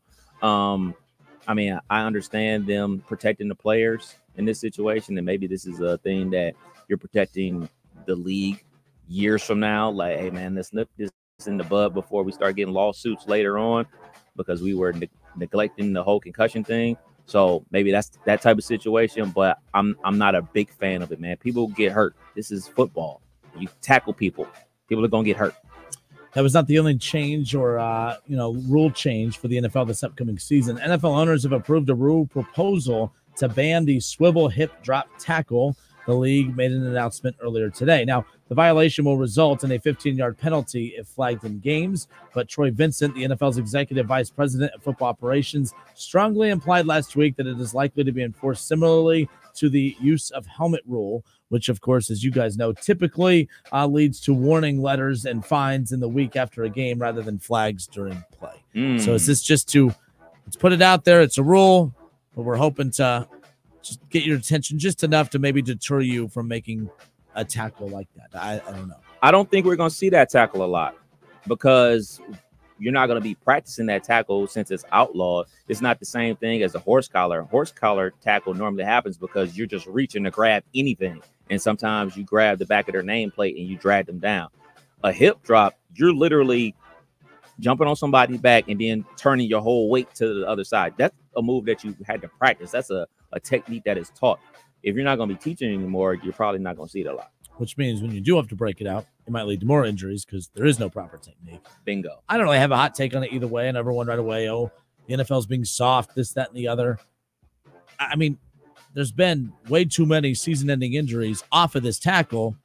I get it. What else are you supposed to do? But the NFL just can't sit back and continue letting this same move lead to star players being out for the year. I'm not for it. I'm not against it. I see both sides. But at the same time, the NFL just can't sit back and continue letting star players be knocked out for the year. The damn Bengals just ruined it. I'm disgusted with the Cincinnati Bengals. What else is new? No. How about this change, too? Teams will receive a third challenge after one successful challenge, Kev. Previously, teams had to be successful on both challenges to receive a third. The proposal was submitted by the Lions. I like this because I think that was so much being made about bad officiating, especially late in games. Mm-hmm. Having an extra challenge late in the game could be a big-time difference maker, in case of a bad call or if a missed call or something. Like, I don't know. I know that the Lions had pitched this and ultimately it was approved. But again, as a fan, we won't know the significance of this until it benefits your team in a crucial situation late in the game. I despise the challenge in the NFL. I despise it with a passion. You mean to tell me I, as the head coach, have to correct the referees? That is so stupid. I love the way that the college game does it. They have an eye in the sky who rewatches every single play, and if they see something that was wrong, they buzz down to the field, they go look at it, they correct it, and they move on. I don't think it should be in the hands of the head coach to do it. And then on the flip side of that, why am I basically being penalized if I'm correcting you for getting something wrong? I only have a limited amount of times that I can challenge something. So if I get all three of my challenges right, and then there's something that happens in the fourth quarter, I don't have any more challenges because you as a referee messed up. That's why they should take it out of the coach's hands. They should take it off of the officials' hands. The officials should call what they see, but just have an eagle eye in the sky, looking at everything to have everything play out as they see fit, as opposed to putting the onus on the referees and the head coaches. Yeah, that's true too. But here's the problem with that. If you're going to put someone up in the booth, this is why I hate the Gene Steratore. All right, Gene Steratore, what do you see? Well, I agree with the official. Well, of course you do. So, which means, Kev, are you going to get an unbiased official sitting up that's actually calling in to miss something? That's my referee brethren right there. Mm-hmm. Me showing him up and telling him he's wrong. You know what I mean? Like, yeah, there is a camaraderie. There's a brotherhood. There's just these weird little unwritten rules. Like officials are a very tight-knit group. True. It's unspoken rule. It's like cops and like every other small group out there. Everyone, like, even if they see something wrong, they don't want to say something because, there's a brotherhood to it, right? Like, not being funny here. Mm-hmm. I know enough officials that have, basically said the same thing. Why that idea of yours, which sounds good because you're right. Why should the coaches have to say, hey, you idiot, you missed that?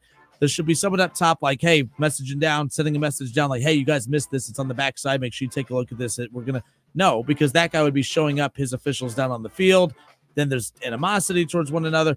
That's the only red flag I would see with that as far as that's concerned. But I hate we're going to have our, Gene Steratore. There's a controversial call down on the field. Gene, what do you see? Well, it's a tough call. I get why you guys are upset, but I'm going to agree with the official on this. Well, of course you are. When's the last time you ever watched a game where the referee analyst disagreed with the call on the field? Never. Not saying it's never happened. I saw one in the Kansas game in the first round of the tournament where they called a flagrant foul and dude never touched him. And they're like going to their referee guy like, yeah, we're looking at it. Doesn't look like he touched him. That's just the way it goes. Wait, what? Wait, what? He didn't touch him. So, and you called a flagrant. That means they get the 2 shots and the ball with 30 seconds to go, and they were already up a point. But that's my guy down there. So How about this? The Tennessee Titans finalized a trade over the weekend with the Kansas City Chiefs. They land star safety L'Jarius Sneed. Their great offseason continues. They've added the likes of Calvin Ridley. Mm-hmm. They added Tony Pollard, which I really liked early. They added, OHSAA, again, the cornerback from the Bengals, who I liked. Kenneth Murray Jr., the linebacker. Lloyd Cushenberry, the center. And now they add Sneed. I really, really like what they're doing over there in Tennessee. I liked what they did on the first couple days of free agency. I said, remember, I told you I like the addition of Tony Pollard. You lose, obviously Derrick Henry, one of the best running backs in the league. And you get a more affordable, still productive running back, but they've had some big home run gets on the offense and defensive side of the ball. I don't think Tennessee's a Super Bowl favorite right now. I think it's the growth of the quarterback that's going to matter most. But at the same time, Kev, they have some dudes. I like what Tennessee's doing in this offseason. Big time moves, but my question is, why didn't the Bengals, why didn't the Steelers, why didn't so-and-so, why didn't anybody make a play for him if it was only going to cost you a 3rd-round pick. A 3rd-round pick for one of the best corners in the league? Like, think about it. Rewind all the way back to the AFC Championship game. The Kansas City Chiefs did not score in the second half.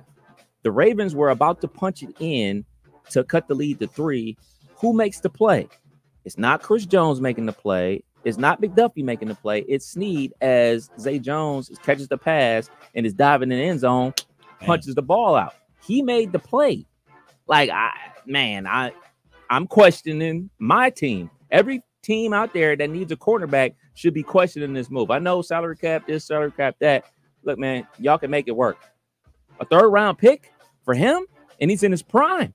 Well, it would be the same thing if he was a free agent, Kev, and you could sign him. There's still teams who wouldn't sign him, even if they didn't have to give up anything for him. I know you said salary cap this, salary cap that, but for some teams, salary cap doesn't matter. For some teams, it does.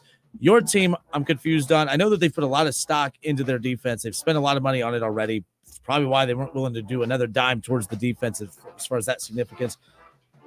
The Bengals, it wouldn't have made sense. I know only a 3rd-round pick. That if all you have to do is give a 3rd-round pick, then great. But it was a 3rd-round pick and the extension. He's making $23 million a year.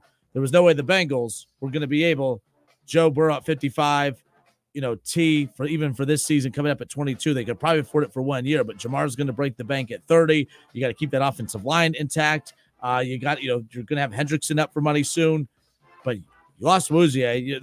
The Bengals they're about Philly. Like Philly had the worst secondary teams who could in the league, the worst pass defense in the NFL. 3rd-round pick. Keep in mind too, the Titans are a safe team to send him to.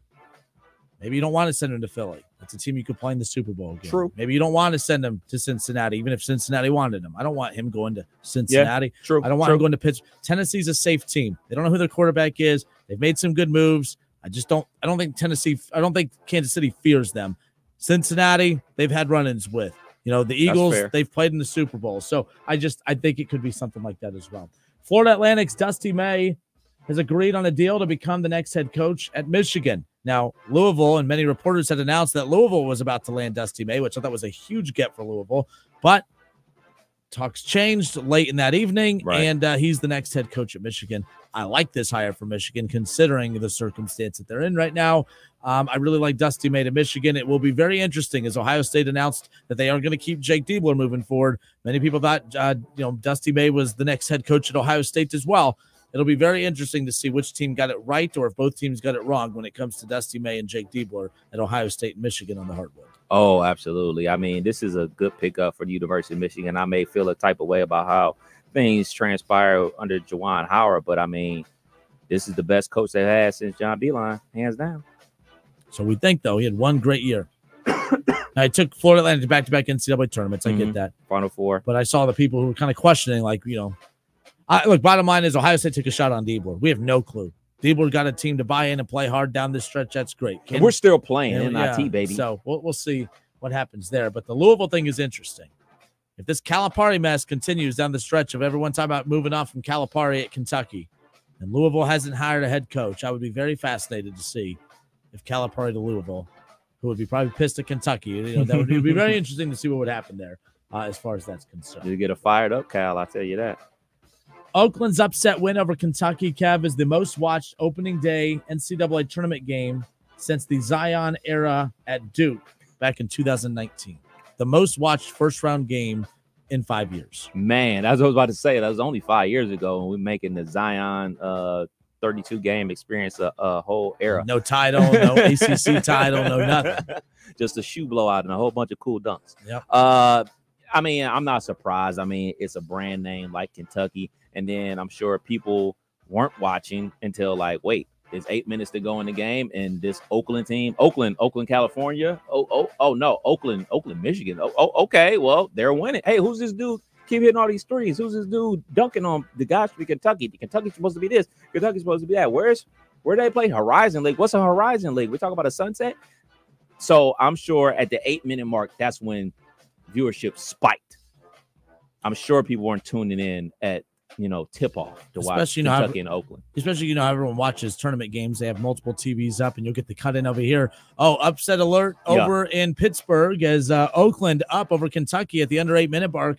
Let's, send it to Pittsburgh. And then you see this guy in Jack Gholke who's just going off, and now there's the crowd's into it. Everyone on social media is talking about it. So, yeah, that Oakland upset win over Kentucky is the most watched opening round win that's the most watched opening round game in the tournament in over 5 years, as far as that's concerned. But obviously, that was the story of the first 4 days of the tournament and the first round and round of 32. Jack Gholke goes from a guy 4 years in Division II, grad transfer, gets 1 year in Division I, very, very good player, not a starter, comes off the bench, very good three-point shooter, called multiple games from this season, and now one of the biggest stars in all of college basketball, and now one of the richest stars in all of college basketball too. I mean, Jack Gholke's been on the Pat McAfee show. He's been on Barstool. He's, Scott Van Pelt. He's been all over the place, and now he's about to come on the show with Kev Nash and I. We're going to talk with Jack Gholke, the star from Oakland that, put Oakland on the map this past week during the first round of the NCAA tournament. He joins us next. It's the Kinner Kev Show, 1410 ESPN Radio.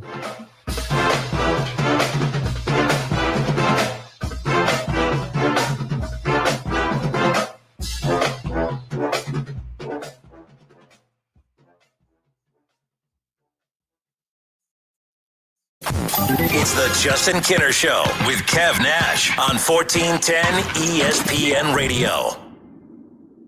Have you heard? Bath Creations has moved to their new location and showroom at 8741 North Kimmel Road in Clayton. This gives you even more opportunity to see the incredible amenities and craftsmanship Bath Creation offers. With Bath Creations, you get a beautiful, modern bathroom that is safe, comfortable, and affordable. Attention first responders, veterans, and active military. Save an additional $500 off your purchase. Visit at 8741 North Kimmel Road in Clayton or online at mybathcreations.com and get a new bath today. At Lee's Famous Recipe Chicken, we've always been famous for more. More than a time-tested recipe that took decades to develop. More than our secret blend of savory herbs and spices. More than the hand-dipped, hand-battered, fried to perfection chicken you've come to know and love. Because while you may not know it yet, Lee's is famous for fish, too. Get a tasty fish fillet, crispy potato wedges, creamy tartar sauce, and a regular drink at a great price. Only at Lee's Famous Recipe Chicken. Hey everybody, it's Chris Thompson with Drive One Car and Truck. Why should you buy your next vehicle from Drive One? It's simple, really. We work extremely hard to make sure that every vehicle we sell meets our standards for service and quality before we put it on the lot. We also make sure that we take care of our customers not only during the sale, but after the sale. You're not forgotten. You're not left alone. We want to ensure that you have a great experience at Drive One. So the next time you're looking for a vehicle, come check us out at driveonecarandtruck.com, on Facebook, or stop into either of our 2 locations in Springfield and drive one home today. Ad paid for by America First Tax Group. Attention. If you or your business is behind in filing your tax returns, or if you owe over $10,000 in back taxes to the IRS, please listen carefully. The IRS does not joke around and will not stop their collection efforts. If you're tired of the IRS letters, levies, liens, or wage garnishments and would like to get a fresh start, we can help. Due to the financial hardships in the country, the IRS is making it easier than ever to settle tax problems for those who owe more than $10,000. We can help settle your delinquent tax problems, end all collections, and may even reduce your back taxes significantly. Even if you can't afford to pay your back taxes, you can still get the help you need. We've helped thousands of taxpayers just like you. But you must call 800-257-0663 today to stop your tax problem from getting worse. The information is free and the help is real. Call 800-257-0663. That's 800-257-0663. Again, 800-257-0663. Who are the people that serve part-time in the Ohio Army National Guard? We are your neighbors and friends. We are your sons and daughters. Our service is providing us valuable job skills, and it pays up to 100% of our tuition. We're proud to serve our state. We are your Ohio Army National Guard. Learn more about part-time service with the Ohio Army National Guard at nationalguard.com/OH. Sponsored by the Ohio Army National Guard. Aired by the Ohio Association of Broadcasters and this station. Don't get stuck gearing up for spring while everyone else is enjoying the warm weather. Invisible Fence brand works in any season, giving your pet the freedom they deserve. Now, visit invisiblefence.com to learn more. ESPN 1410 Wing AM weather. Well, the forecast is calling for mostly cloudy skies, showers breezy and 49 tonight, showers breezy 65 Tuesday, Wednesday partly sunny and 52. Rick Schreck for 1410 ESPN Radio. Frickers tips off the season with a trio of fan favorites. Frickers Street Tacos are back for a limited time. While you enjoy the march to the national championship of college basketball on Frickers TVs, you'll savor the flavor of 3 Frickers Street Tacos. Frickin' Chicken Tacos, Grilled Chicken Tacos, and Mississippi Barbecue Tacos are back for a limited time. While your brackets get busted, smash a personal picture of Domestic Draft for only $6.99. Hurry before time runs out at the home for fun, food, sports, and spirits, Frickers. Hi, I'm Henry Winkler. My eyes are very important to me. My eyes connect me with everything I love. I loved my late father-in-law dearly. He always lit up a room, but his vision dimmed with age. He had age-related macular degeneration, or AMD. And since partnering with Apellis, I've learned there's an advanced form of dry AMD called geographic atrophy, or GA. His struggle with vision loss made me want to help others know about GA's warning signs. For some, colors appear dull or washed out. For others, hazy or blurred vision make it hard to see details, like fine print on price tags. Many have trouble seeing in the dark, making driving at night difficult. GA gets worse over time and cannot be reversed. If you think you have GA, don't wait. Treatments are available. Ask a retina specialist about FDA-approved treatments for GA and go to GAWon'tWait.com. It's a mystery where Old Spice finds its amazing scents like Himalayan sea salt, but I'm thrilled they have because no other body wash exfoliates and moisturizes 24/7 like Old Spice Gentleman's Himalayan sea salt body wash. Now, if only there was a mountain range separating the Indian subcontinent from the Tibetan plateau where I could hide my Old Spice and keep my family from stealing it, my impossibly smooth skin will finally be safe. It's one thing falling in love with a house, picturing yourself moving in and calling it home, and quite another navigating the world of price negotiating, mortgage lenders, and finding the budget that works best for you. An agent who's a Realtor can make understanding that world easier. Realtors have the expertise, access to proprietary data, and tools to help you get from imagining living somewhere to actually doing it. That's the kind of help we can provide. Because that's who we are. Realtors are members of the National Association of Realtors. Dude, that girl from sales is here at the bar. She asked about you. Did you get my text? Hey, it's Liz. We were supposed to meet tonight for a movie, but you're MIA. Whatever, loser. Hey man, karaoke tonight, dude. Karaoke! Where are you? Let Arrowhead Tax Service take care of your taxes and save you time. 113 West Jefferson Street in New Carlisle. New clients save 10%. Online at arrowheadtaxservice.com.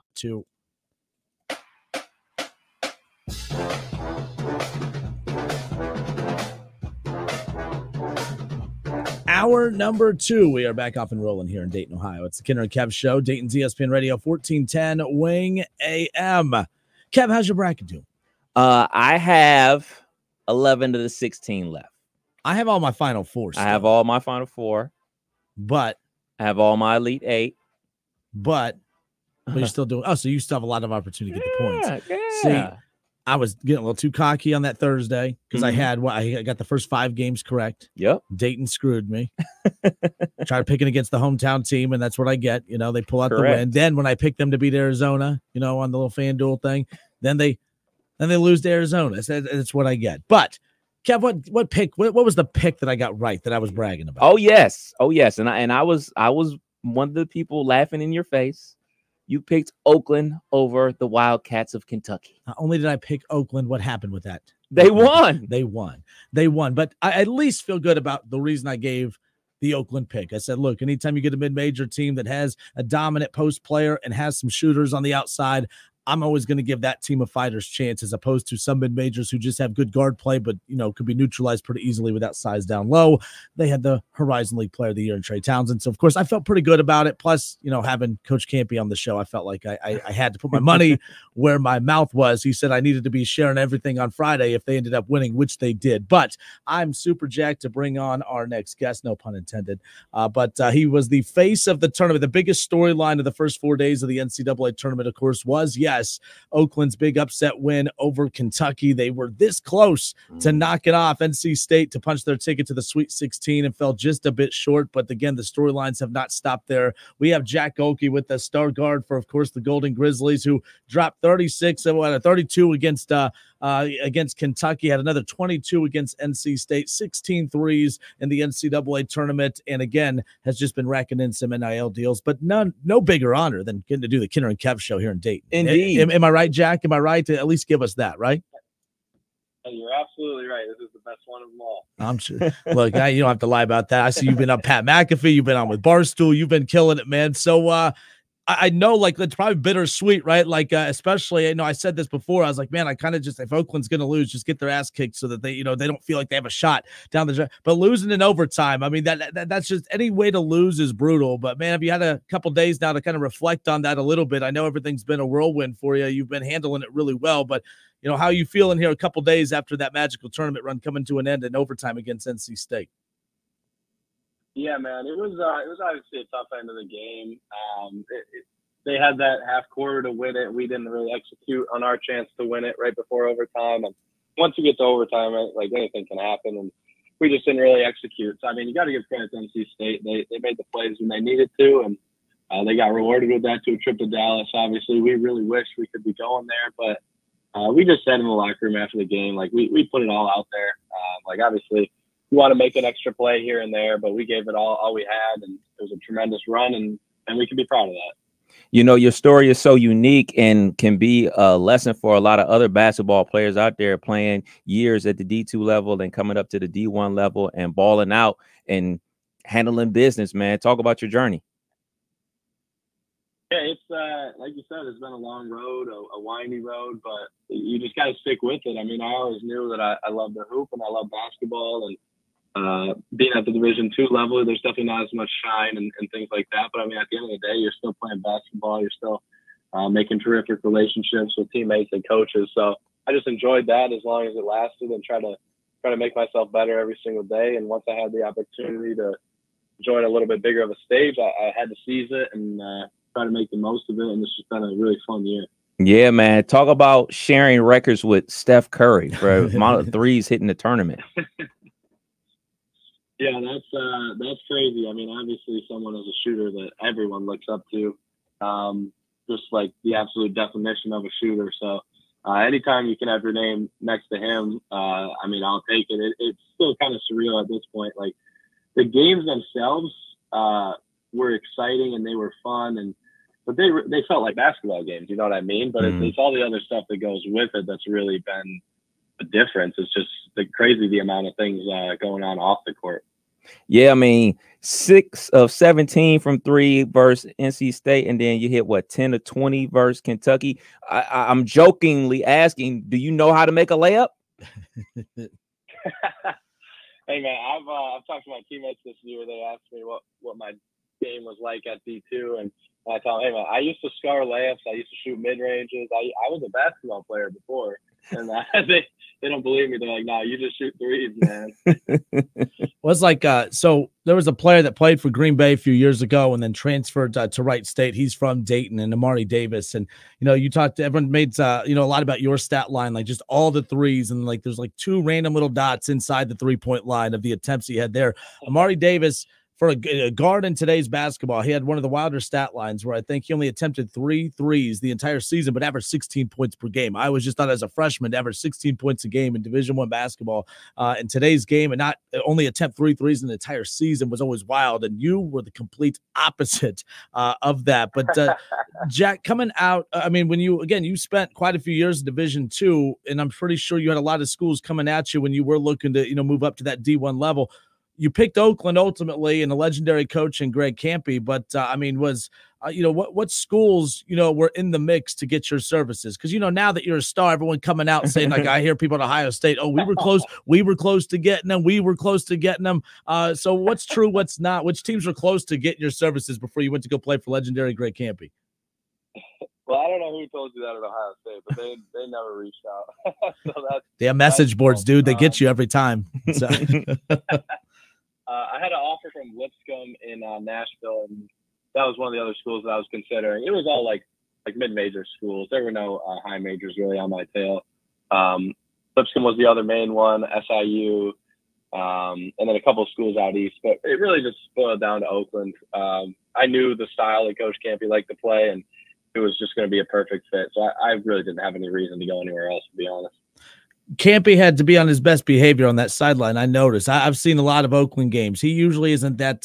I could tell he was just ready to boil over, but I think he just felt he had to be calm in that Kentucky game because, look, there's always calls you could sit there and point and say, oh, those weren't good. But it's like he felt like the vibe I got, Kampe just felt like, hey, I got to keep my composure so my guys keep their composure because, holy crap, like, we're this deep into the second half, and here we are with the lead, and we have a chance to do this.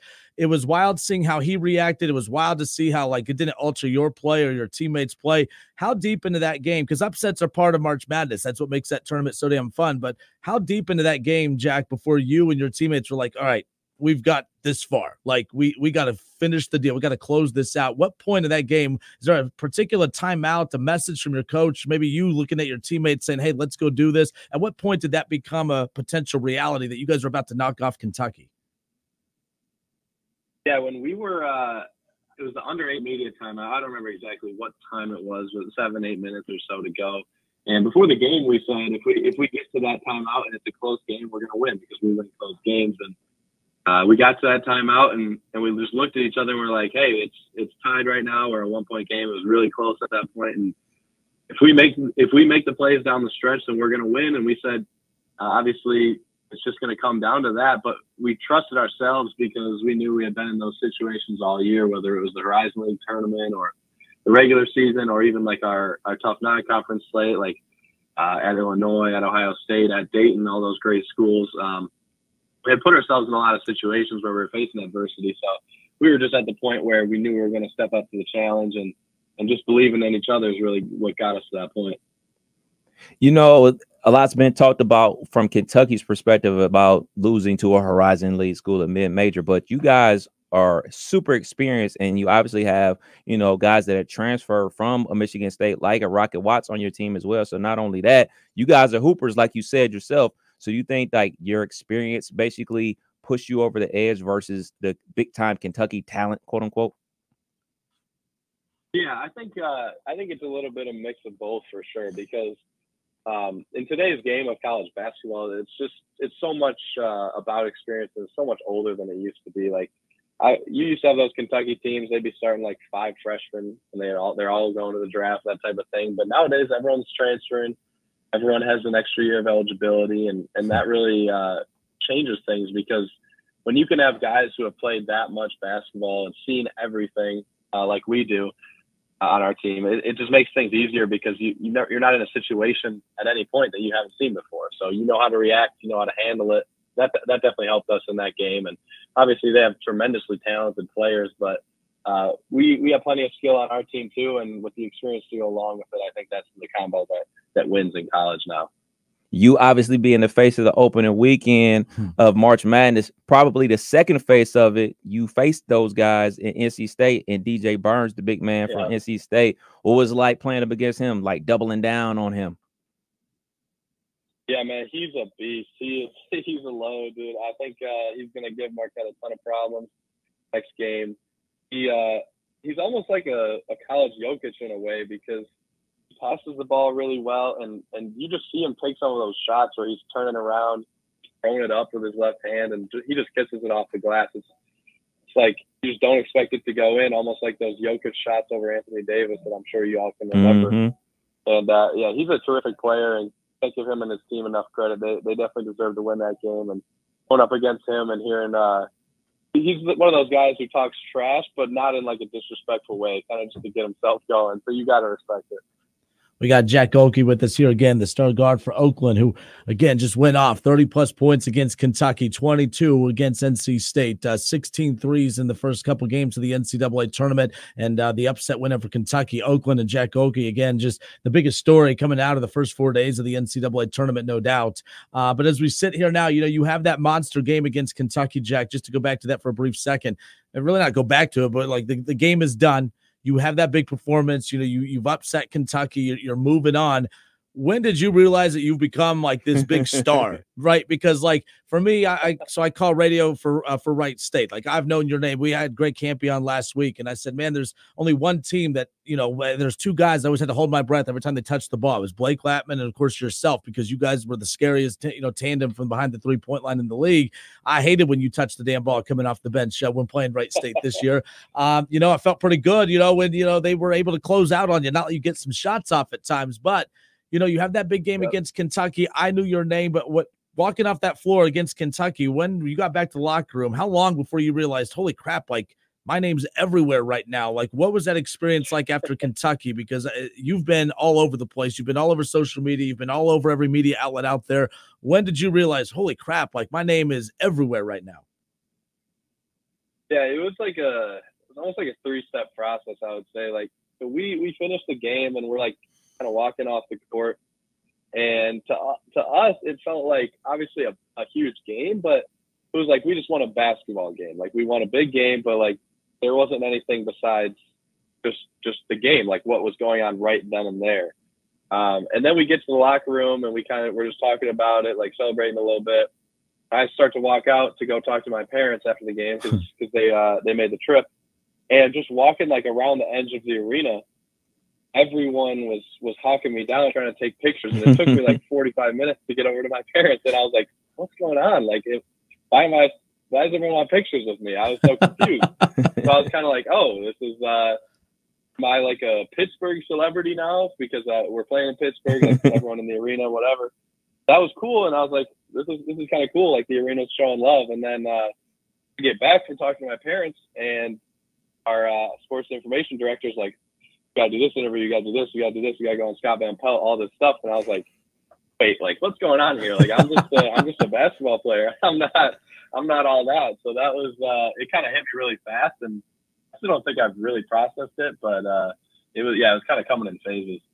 I mean, you're a fan of the game. You see this type of thing every year where you have, a mid-major team that, not everyone around the country is very familiar with. And they've, that David versus Goliath, and you go and you slay a team in Kentucky that, Kentucky, they're used to being the bad guy, right? Everyone roots against the Kentucky. They're like the Dallas Cowboys or the Lakers or the Yankees, or that team that everyone just roots against, regardless if they know much about the opponent. So you've almost become like this hero in the eyes of some, and, people piling on Kentucky now. But yeah, that was really cool, just kind of sitting back, and I'm turning on the Pat McAfee show, and there you are. Like, you're all over the place, man, and you're very humble. I think it's pretty cool, but I love hearing stories like that, because there's some guys that come up, out of high school, have been told they're great their entire life. They're told they're great their entire time in college, and these guys are. But then guys like you who just emerge onto the scene after a great performance like that, and it's like, it's a cool story, and it's really neat seeing Oakland and yourself get all the attention that you've gotten. You definitely deserve it. But the NIL stuff, man, what's like, you don't have to give numbers or anything like that, but like now you're doing stuff with Buffalo Wild Wings. I see. What's the tax one you're with? What's the tax? TurboTax. Yeah, gotta make sure we get that right. TurboTax, right? So, like, when did those things become a thing? Like when they reached out, like, so now you got this NIL stuff. Like, what was your NIL situation before that, or was there one? No, man, there wasn't an NIL situation before that. That happened really fast. Like, I pretty much as soon as I opened my phone that night, I didn't open it right away because I knew it would be blown up with text messages, but as soon as I opened it, it was like, oh my gosh, I have like 20,000 Instagram followers or whatever it was, and all these messages coming in. So I had to get some help to sort through all that stuff, because obviously I wanted to focus on our next game. But yeah, it was crazy, and things just started rolling in with offers and all this stuff. And I was like, you guys are going to pay me to post something on Instagram? I'm like, okay, let's do it. Obviously, you being from Wisconsin, I'm assuming you're a Green Bay Packers fan? Yes, sir. Absolutely. Okay. So, I mean, are you guys really going to luck out again with 3 straight great quarterbacks, from Brett Favre to Aaron Rodgers? Now you got Jordan Love. I mean, spread the quarterbacks around a little bit, would you? I mean, I'm hoping so, man. It's interesting because the way that he finished the season, Love last year, I'm hoping his expectations aren't as high as a Rodgers or a Favre, because I think he can be super good, and I think he can get to that at some point. But if the fan base is placing those expectations on him this year, I feel like that could cause problems. So I'm just expecting a good year, but I think maybe in the next couple of years is when he'll really turn it on. A lot of Milwaukee guards, in the horizon. We had Alex Hubrick's on. Yep. We did a show. I think, it was awesome. So do you know Alex? Like, do you guys cross paths at all before Wright State in Oakland? I mean, I know of him he's from around where I'm from, obviously, but I've never really actually met him. Well, you two, I've brought more Jordan Love and Green Bay Packers talk to this show than anyone else. So kudos to that. But, man, just again, congratulations. It's really cool just, seeing the fallout from that first weekend. We always see teams like this every year, and it was really cool seeing a team from a conference I work with and, being affiliated with Wright State and seeing you guys play a couple times throughout the year. But just real quick, I know you talked about it a little bit ago, but Greg Kampe, it was really cool. A legend like him being with Oakland as long as he has, for him to get, you got a lot of the spotlight, but for him to get the spotlight that he did too, it was really cool seeing him get his flowers the way he deserved. Just what is it like playing for such a fiery old school coach like him? Because a lot of coaches like him, they get a bad rep in today's college basketball because, you can't talk to kids a certain way. You can't get on them a certain way. Yeah. You guys trust him enough to be able to still implement those old school coaching tactics. What is it like playing for a Greg Kampe, and what was it like from you just sitting back and watching him go through the process of all the attention that came upon you and him and the program for the win? Yeah, I mean, first off, he deserves all the attention, and we were super happy to win the game for him and to get him a little bit of the spotlight. Because, like you said, he's been doing it for 40 years, and he's a legend. He deserves some of that national attention. So I know he was just soaking it up. I was talking to him as we were walking to some media obligation we had on Saturday morning, and he was just saying he hadn't really even slept in the past like 48 hours. So he was busy, and it was cool to see him in that light. But also, I mean, he's one of those coaches that, like you said, he'll get on you and he'll get the most he possibly can out of you. But that's because he shows his respect and his true care for you beforehand. Like you can't get guys motivated by yelling at them or with the old school mentality if they don't know that you actually have their best interests at heart. So at the beginning of the season, he did a terrific job of laying things out for us, saying kind of what he expects each of our roles to be. Obviously, they can grow and change, but just laying out those expectations so everyone kind of knows what the ground rules are and how we can fit together as a team. And from there, everyone just trusted him, and we knew we wanted to be super successful this year. And to do that, we had to listen to legendary and a terrific coach. So he made it easy for us. Just listen to him and we'll be good. All right. Well, good stuff. Last thing on the way out, the biggest celebrity that has contacted you, I think it was JJ Watt. What's the biggest celebrity? I mean, you've done a lot of cool stuff. The Pat McAfee show, Barstool. You said you went on with Scott Van Pelt. The biggest, have you been starstruck yet? What's the biggest name that has either tweeted about you, tweeted to you, called you, reached out to you? What's the biggest name you've come across so far? I would say probably JJ sending me that video. That was really cool. Antonio Brown reaching out to me. That was fun. That was cool. And then, yeah, that was a whole story in itself. And then, yeah, doing like SVP and Pat McAfee was really cool too as well. Kinner and Kev. Kinner and Kev. And Kinner and Kev. There we go. There we go. We need a soundbite. We need Jack Gholke saying the coolest thing since the win over Kentucky was doing the Kinner and Kev show. Yeah, I mean, to be honest, though, with you, nothing has beaten doing the Kinner and Kev show since the Kentucky win. That's all I needed. That's all I needed. I hope you don't expect like NIL money for that one. We're low budget radio over here, man. I'm just saying. But hey, you are the best, man. Thank you. You deserve everything. Appreciate your time today. And what's next for you now? I mean, obviously your playing days are done. Are you just kind of soaking this all in? What's next for Jack Gholke?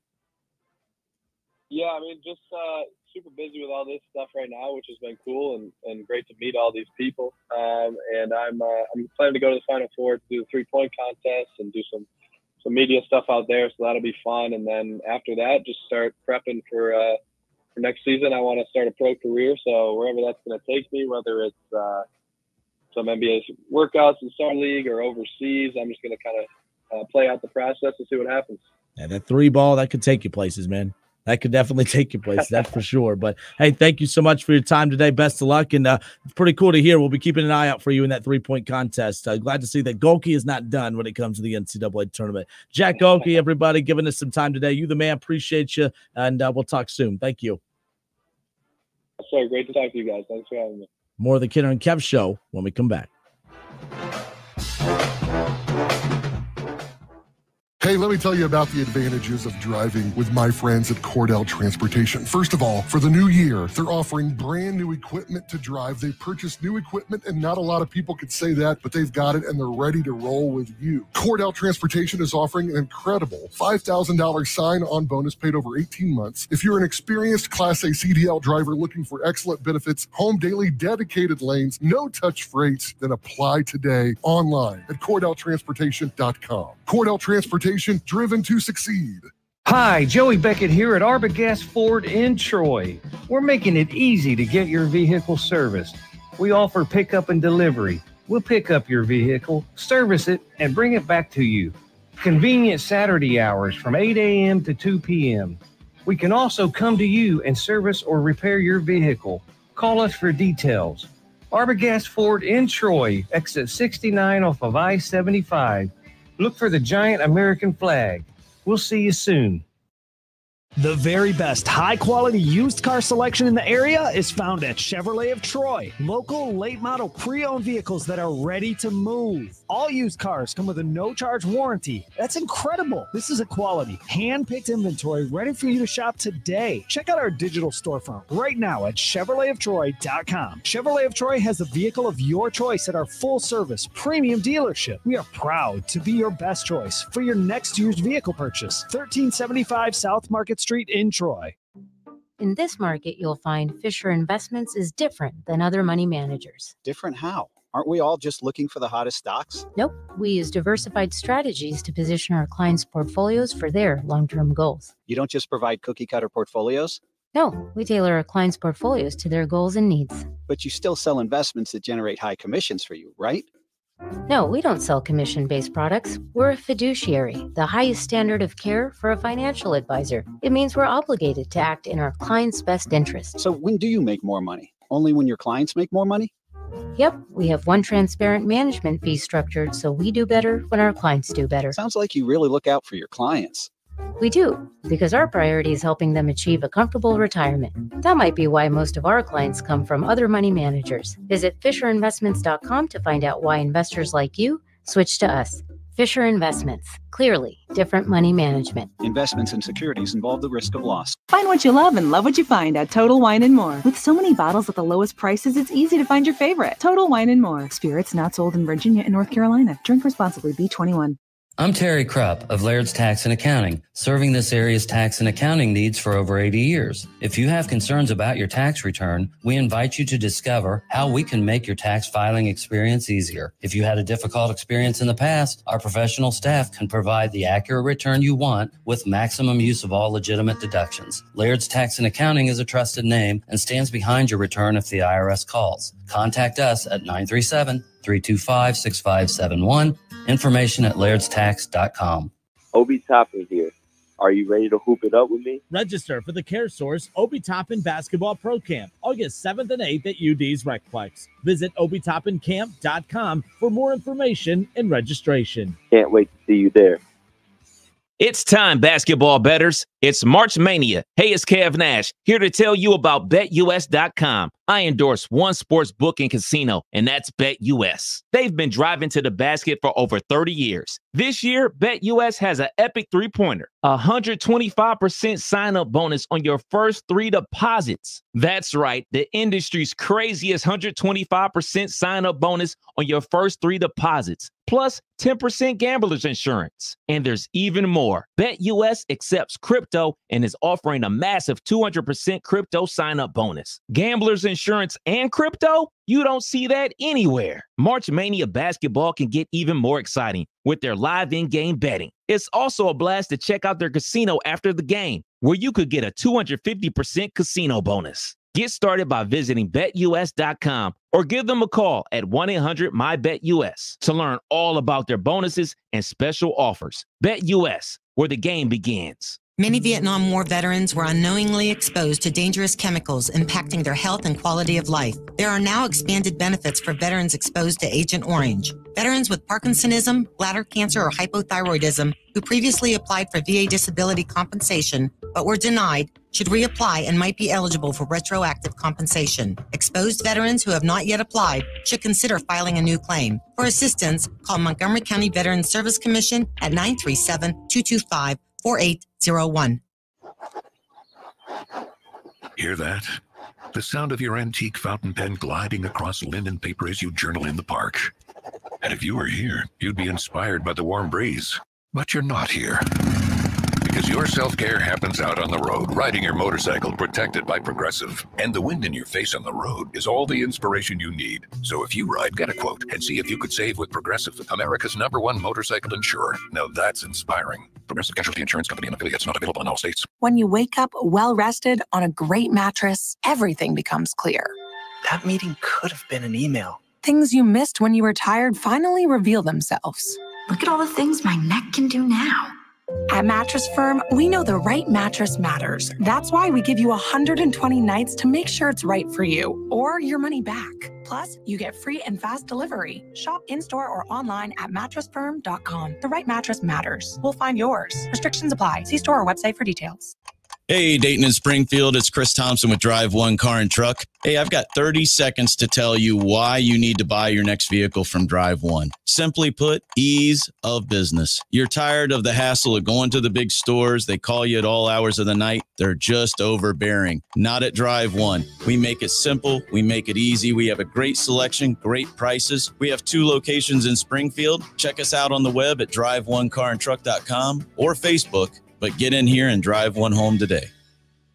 Save big money now at Menards. Menards has the best in-stock selection of AC2 pressure-treated decking and lumber. AC2 pressure-treated thick decking is 15% thicker than standard 1-inch decking, providing a stronger, more durable deck surface. Plus, get free estimates fast, in-store, or online with our deck design programs. And conveniently pick up your materials in our drive-through lumber yard. Head into Menards and get started on your deck project today. Save big money at Menards. Listen to this station anytime, anywhere on Odyssey. Odyssey is your new audio home for all the music, news, sports, and podcasts that matter to you. Odyssey. That's AUDACY. Have you heard? Bath Creations has moved to their new location and showroom at 8741 North Kimmel Road in Clayton. This gives you even more opportunity to see the incredible amenities and craftsmanship Bath Creation offers. With Bath Creations, you get a beautiful, modern bathroom that is safe, comfortable, and affordable. Attention first responders, veterans, and active military. Save an additional $500 off your purchase. Visit at 8741 North Kimmel Road in Clayton or online at mybathcreations.com and get a new bath today. Frickers tips off the season with a trio of fan favorites. Frickers Street Tacos are back for a limited time. While you enjoy the march to the National Championship of College Basketball on Frickers TVs, you'll savor the flavor of 3 Frickers Street Tacos. Frickin' Chicken Tacos, Grilled Chicken Tacos, and Mississippi Barbecue Tacos are back for a limited time. While your brackets get busted, smash a personal picture of domestic draft for only $6.99. Hurry before time runs out at the home for fun, food, sports, and spirits. Frickers.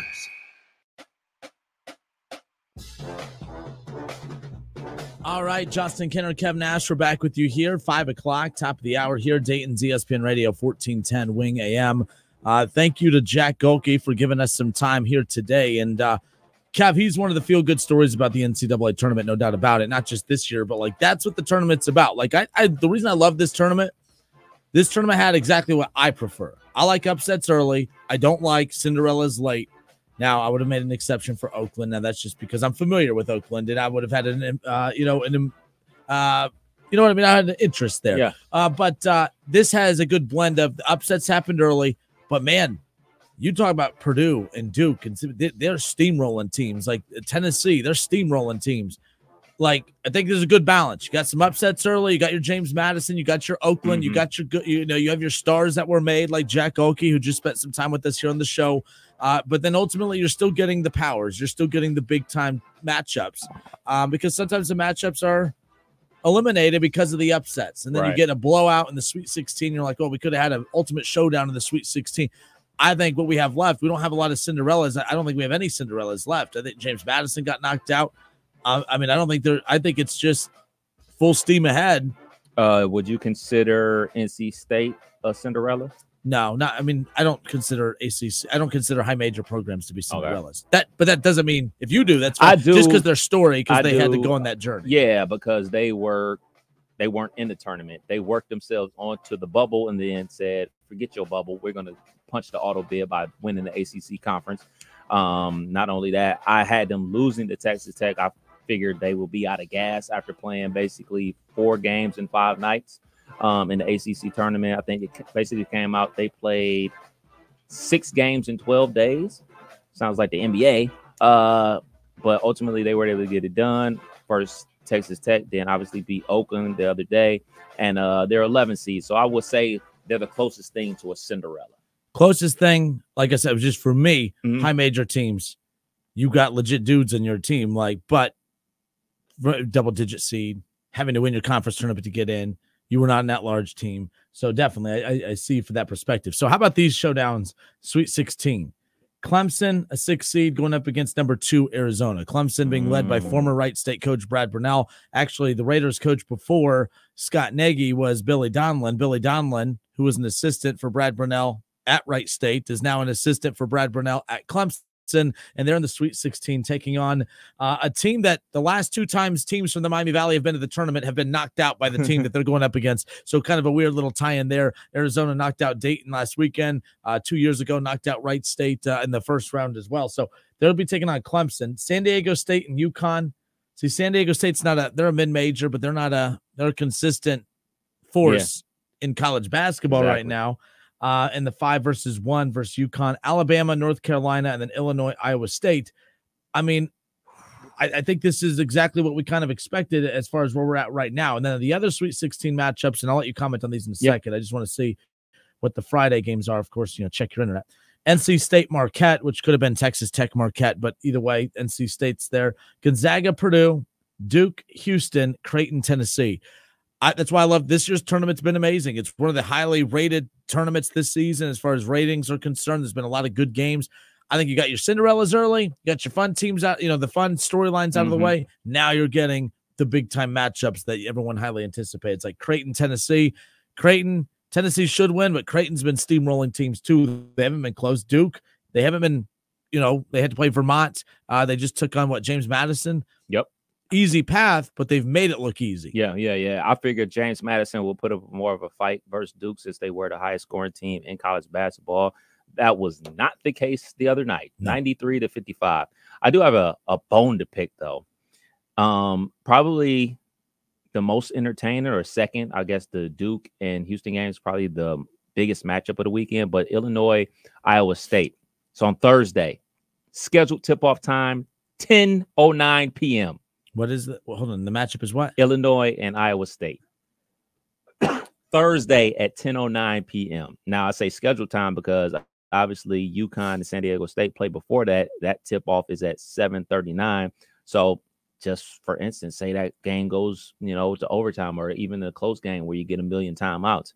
That game between Illinois and Iowa State probably not tipping until 10:30 p.m. on a Thursday. But I have to save my 10:30 tip-offs for the NBA playoffs. But they want to expand the tournament. You don't have room. I don't have time. They don't have. Where are you gonna put these? You can start these games at 8 a.m. I get up at 5 o'clock in the morning to go to the gym. I can't stay up till 1 o'clock watching basketball. I'm curious from a fan's perspective, from a coach's perspective, like, if we were to talk to a college coach and you had to coach an NCAA tournament game, what would be more concerning? Having to play, let's say, because they expand and you need to play the games earlier. Now, flying to the hoop, like that was the thing about the high school state tournament. Like, when there's only so much time in a day. Well, flying to the hoop gets what, 5-6 games in a day. Mm-hmm. State tournament can get 5. Now again, with state tournament games, you have your ceremonies after. As far as that goes, and there's split sessions. So you'd have to probably do a session of 2 games, or, whatever. But as a coach, would an NCAA tournament game tipping off at 9 a.m. be more of a concern than tipping off at 10 p.m. and having a buzzer beater at potential 12:30 a.m.? Like, you know what I mean? Like, what would be more concerning as a coach? A 9 a.m. tip off where you get up and just go, or you sit around all day and all night? I want to say this too. As a fan, you just sit back and you tune into your team. So doing the games this year, right? State had a couple 9 p.m. tip-offs. Not a big deal. Everyone tips off late. Dayton had like an 8 and some 9s. But when I talk to coaches, doing 9 p.m. tip-off games on the road is very weird. Yeah. I was traveling with the team and just being in the hotel for a 9 p.m. tip. We're at Youngstown State one weekend. And, we do the show. And I'm used to us getting done with the show and having to sprint to get to the arena, to get ready for the pregame, all this stuff. We got done with the show. And I was like, well, don't want to go dinner now because then it's too, it's an awkward amount of time for just poor old lazy Kinner over here, right? Mm-hmm. Now, I'm not complaining. I'm just saying you have to think differently. I had to think differently how I was going to plan my night to get. When you're a coach and you have your entire team and you got to keep them mentally ready, you got to push your team dinner back. You got to push when you go to the arena back, your shoot around time back. You got to do all these things. The NCAA tournament throws your routines completely off. So the team's playing at 7 o'clock. You may think tip-off times don't matter. They do. Yeah. If you could tip off at 7 and keep to your traditional routine, coaches like that. Tipping off at 10, don't like that. So interesting nonetheless. 10:09, very weird time, by the way. Excuse you. Excuse you again. Got peanuts. Time with those. I would figure the earlier tip will be worse. Cough again. All right. It's a Kinner and Kev show. Yes, I see you struggling. So it's a Kinner and Kev show. Kev's dying over here. You could be like KB, fell asleep on the air a little bit ago. Everyone's struggling. That chair is just not bringing out the best in people. It's cursed. Are you eating on the air, by the way? No. I ate during the break. Right. I've learned don't eat like peanuts and then pop. I had peanuts. Drinking pop on the air, I don't do that anymore because I'll be talking and then I'll just have to burp and it drives me absolutely nuts. So I don't drink pop and I don't eat peanuts as a snack or popcorn too. That's the worst thing you could do on the air. Keep going. Trying to be healthy over here. Maybe I have a burger next time or some wings. Not me. French fries. I never choke on those. Right. No, I would think earlier tip will be worse because it affects the whole routine. I mean, you think back, all right, hey guys, we got a 9 a.m. tip. That means we're going to bed even earlier. That means we're getting up earlier for pregame breakfast and shoot around and taping and everything like that. Yep. And I mean, shoot, let's be real. These still are college young adults. Yep. Like late nights ain't nothing for these cats. I'm saying, I'm sure on a normal Tuesday night, if they don't have a game, they're not cozy in the bed, just sleep. They're probably hanging out in the dorms, playing video games, chasing girls at the club or stuff like that. 9 a.m. to be playing basketball. They probably haven't done that since AAU. Yeah. And they're capable of doing it. Oh, yeah. But they're going to have to do it. It's not about the physicality. Can they physically go out there and do it? Yes. But there's a mental space that teams are in before a game tips off, and you can tell.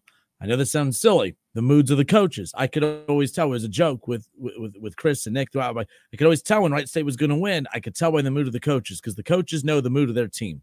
If the coaches were in a bad mood because they felt that the mood of the team was not right, they usually lost those games. I started to keep track. When certain coaches that I talked to normally before games were not in good moods, that usually was a result of, man, they weren't locked in at shoot around. Most of the losses that Wright State had this, I just felt like it was a mood. So again, I'm just vibing here with this stuff, right? But then after a shoot around, man, everyone's in a good mood. Oh, we're winning this one today. It checked off. It checked out. It's all about the mental space you're in before. But let's go to the phone. 518-1410. What up, Jack? How are you? Jack, you there? Jackie. All right. Well, let's go to Shaw. Shaw, you're up. Phones are down. No, the phones are off. I'm an idiot. Oh. Shaw, you're on now. That was aggressive too. I'm like, Shaw, you're on. Hey, what's up, man? What we got? Now that phone was on. I hung up on Jack. Jack was probably screaming into the phone. And anyways, continue. You're good. Happy Monday. I was calling in about Kev's little soliloquy about Juwan Howard in Michigan earlier. Uh-huh. Kev, hot takes. Oh yeah, king of them. But you and I have talked about it before. I agree with that Michigan did the Fab Five dirty early on, but can we reset with context? Can we reset with context, please? Yeah, because you call in. I mean, we're just reset. What are you upset about? Like from because Kev said that the university didn't bring in two transfer portal recruits solely on the fact that they didn't. How'd you word it? They didn't take their. Caleb Love's credits weren't accepted from the University of Michigan, and obviously the kid from Illinois had some off the court issues that prevented him from enrolling at the University of Michigan. Correct, and you also put that if those two would have been trying to enroll if they were football players and trying to enroll in the university would have been over backwards taking them. That is unequivocally, without a fact, false. Okay, absolutely false. I know of multiple transfer players that Jim Harbaugh tried to get in to the football program that the university denied acceptance, and they went to other programs: Ole Miss, Alabama, Ohio State, Michigan Stars State. To the level of those two, though. Yes, stars. 4 or 5 stars out of high school were going to come to Michigan. 2 offensive linemen, a linebacker, a defensive lineman, and a wide receiver. Not this past year, the year before, and in 2019, the year Shea Patterson transferred in, he had a wide receiver coming from Ole Miss. Michigan accepted Shea Patterson, denied the wide receiver. The wide receiver went to Alabama. So it's not just on the basketball front that they're denying the transfer players. The other part about Caleb Love, they didn't accept his credits because he was a grade lower than what he was saying he is by academic standards. And I understand it. Michigan uses it. They use it as a crutch, and I crack on them just as much as everybody else. But you're not going to, if a guy is a junior and his credits are only saying as a sophomore, Michigan's not going to take you. They still do care about academics at that university, and it doesn't matter how good they want the basketball program to be or whoever the head coach of the football program is. It doesn't matter. They're very moral. They stand on their ethics. I hear you. That's not the stance I'm standing on. That's not the stance I'm standing on. What I'm standing on is the fact that, yes, optics look like Michigan just turned away 2 players that could have severely helped this basketball program. Yeah, on the optic level, I agree with you, Kev. The problem 45 points, man. 45 points. I understand that. But if the kid can't pass the classes, what's the point of him being there? And they still care about that. They still do. And I understand most everybody in this country don't care about the academic side of it no more. That university still does. And so to come on here and sit there and say the only reason that Michigan didn't accept them is because they didn't accept their transfer credits. No, that's just not factually correct. You would know better than I would. I was simply going off of what CBS said and what Caleb said himself. CBS is going off of what a disgruntled other Fab Five player who's upset that his other Fab Five player. No, this came out of Caleb Love's mouth when they were interviewing him. That came out of his mouth, and then when they started talking with the panel, and then they brought up the kid from Illinois, and they were like, imagine if he would have transferred to Michigan because that's where he was going initially, and they were the ones that were like, that's 45 points per game. You think that would have helped Michigan out? Obviously so. An extra 45 points per game. Obviously it would. Yeah, obviously it would have helped. But at what cost are you accepting it in there? And see, but here's my other point. Everybody wants to boo-hoo and cry about Juwan Howard right now. He was there since 2019. And he won with Beeline's players and didn't win nothing after Beeline's players were gone. He understood the task when he took the job. He understood what the transfer portal was at that university. He understood how roster development was going to be hard with the limitations that the university is going to give the basketball program. Where I will agree with you, the NIL money going to the football program is 2 or 3 times the size as what the basketball program is getting. That I do agree with, and that is messed up. So hopefully May can get that fixed, accepting the job tomorrow and having his interview tomorrow. But so hopefully all that gets fixed, or else he's going to have the same problem Juwan Howard did. But where I disagree is Juwan Howard had his time. He did not know how to develop a roster. He did not. In my opinion, he got recruits in there. You had the number 1 recruiting class, and you failed to make the tournament with that number 1 recruiting class. So is that on University of Michigan, or is that on Juwan Howard? To me, that's on Juwan Howard. You had one of the best big men that Kansas paid top dollar to go get.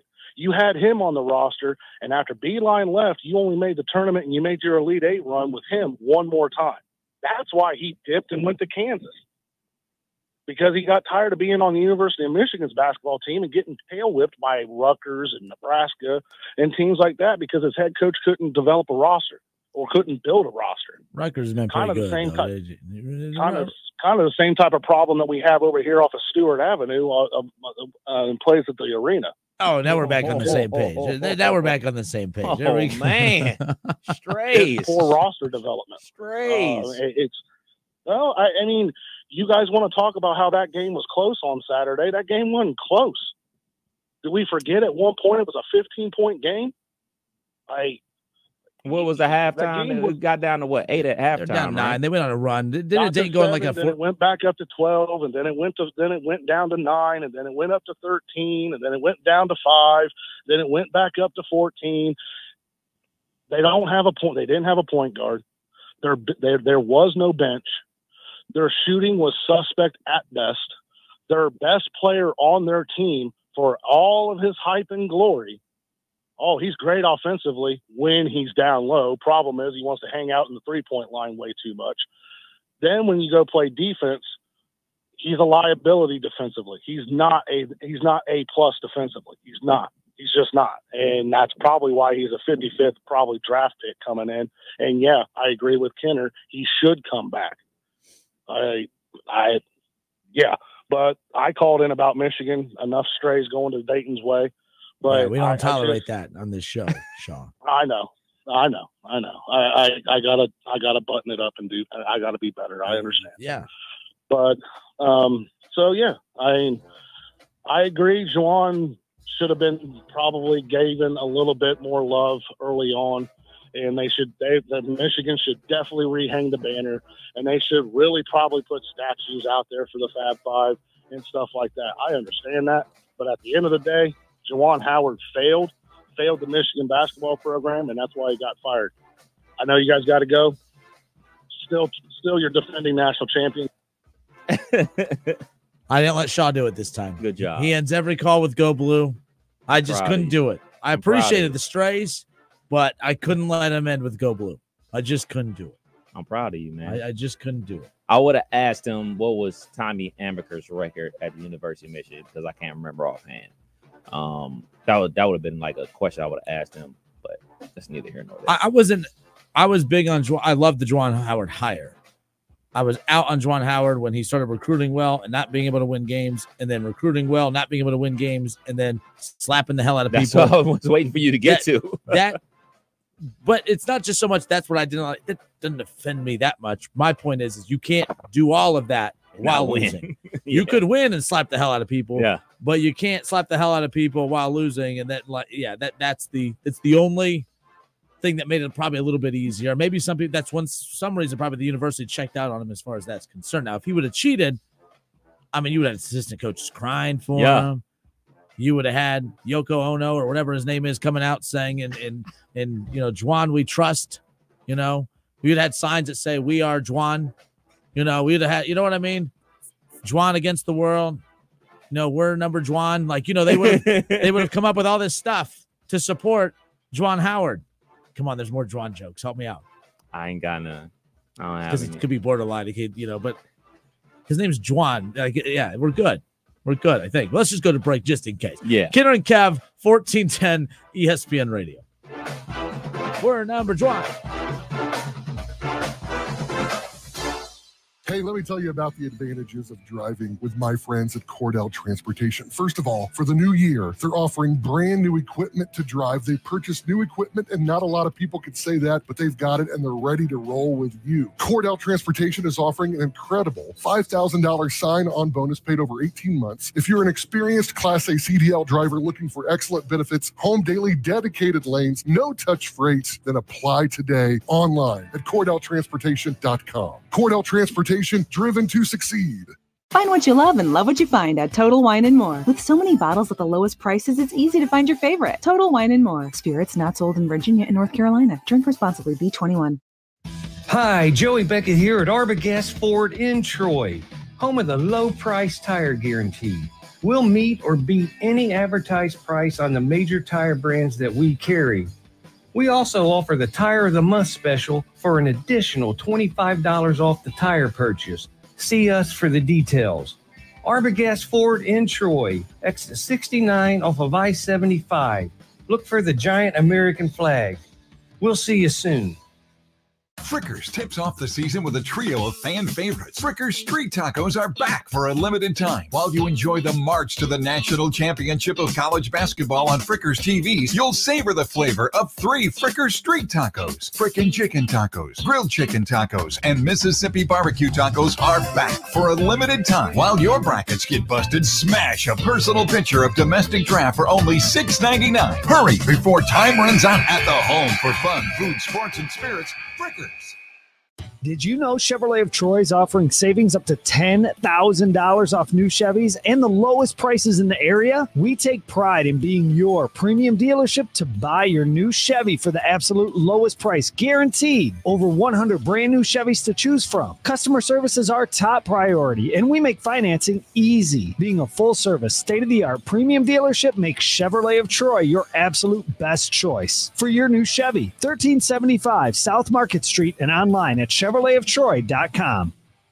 Cordell Transportation has more advantages than ever before, including brand new equipment. That's right, plus excellent pay benefits and a $5,000 sign-on bonus. Apply now at CordellTransportation.com. Cordell Transportation, driven to succeed. By now, you should know Audio Etc. has all the same sales and deals on TVs and projectors as everyone else. But did you know we also have some of the world's best hi-fi? Hi, this is Kirby from Audio Etc. And we do have some of the best home theater, high-fidelity gear on the planet. Not only do we have your favorite brands like Clip speakers and SVS subwoofers, but audiophile greats from Bowers & Wilkins, Kef, NAD, Marantz, Cambridge, Mark Levinson, and plenty of vinyl and tube gear. Plus exotics you only see in the magazines. Stop by today and visit Audio Etc.'s crazy cool showroom and see and audition the best audio and video has to offer. While you're in, check out our huge selection of pre-owned vintage gear. A great way to afford great gear otherwise out of reach, or revisit old classics. Audio Etc. Sound advice you can trust. Audio Etc. 551 Congress Park Drive at the corner of Paragon in Centerville, or call 434-9770. Audio Etc.'s crazy cool showroom. Listen to this station anytime, anywhere on Odyssey. Odyssey is your new audio home for all the music, news, sports, and podcasts that matter to you. Odyssey. That's AUDACY. Don't get stuck gearing up for spring while everyone else is enjoying the warm weather. Invisible Fence brand works in any season, giving your pet the freedom they deserve. Now, visit invisiblefence.com to learn more. ESPN 1410 Wing AM weather. Well, the forecast is calling for mostly cloudy skies. Showers breezy and 49 tonight. Showers breezy 65 Tuesday. Wednesday partly sunny and 52. I'm Rick Schreck for 1410 ESPN Radio. Drivers who switch and save with Progressive could save hundreds, which could be life-changing.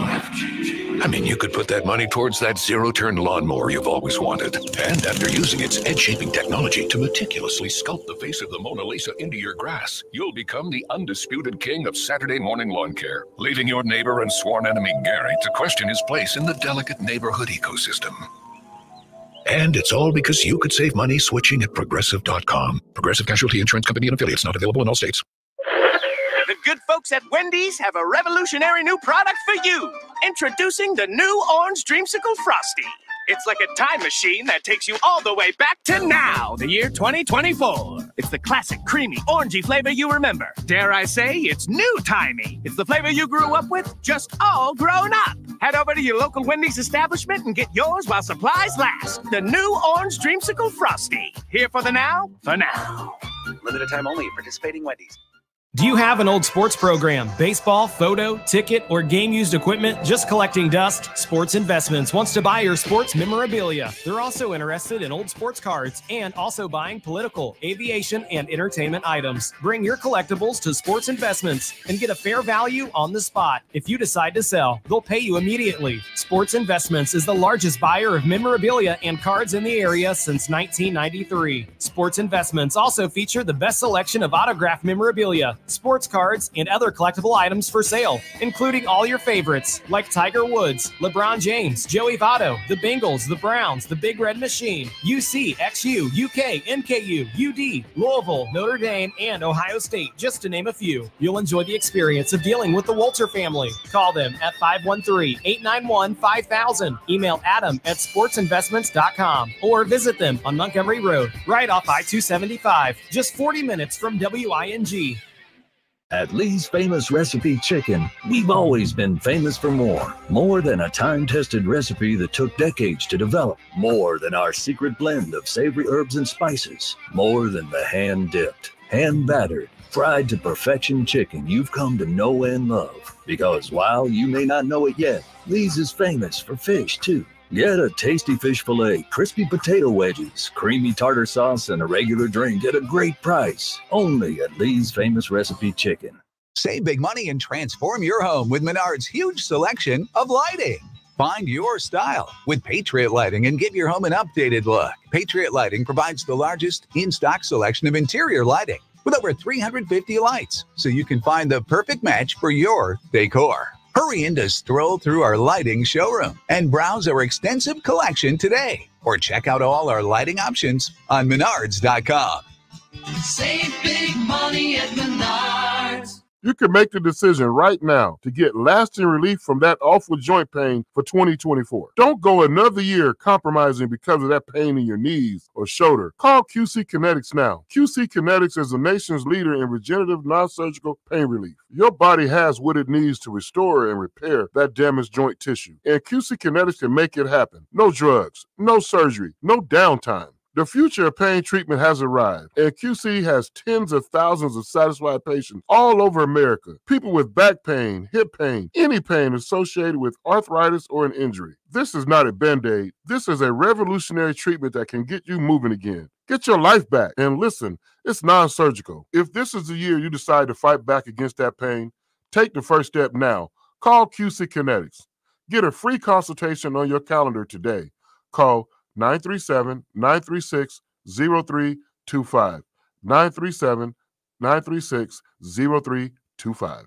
Visit us at Hollywood Gaming Dayton this March for all the hoops action. We've got the biggest screens, the best food and drinks, plus we're giving away Penn bonus play and prizes to Penn Play Rewards members. Not a member? Join today by downloading and registering for the Penn Play app from the App Store. Unlock all of the fun, including a chance to win up to $2,000 in Penn cash. Make Hollywood Gaming Dayton your March sports viewing headquarters. Must be in the state of Ohio to wager and must be over 21. Gambling problem? Call 1-800-589-9966.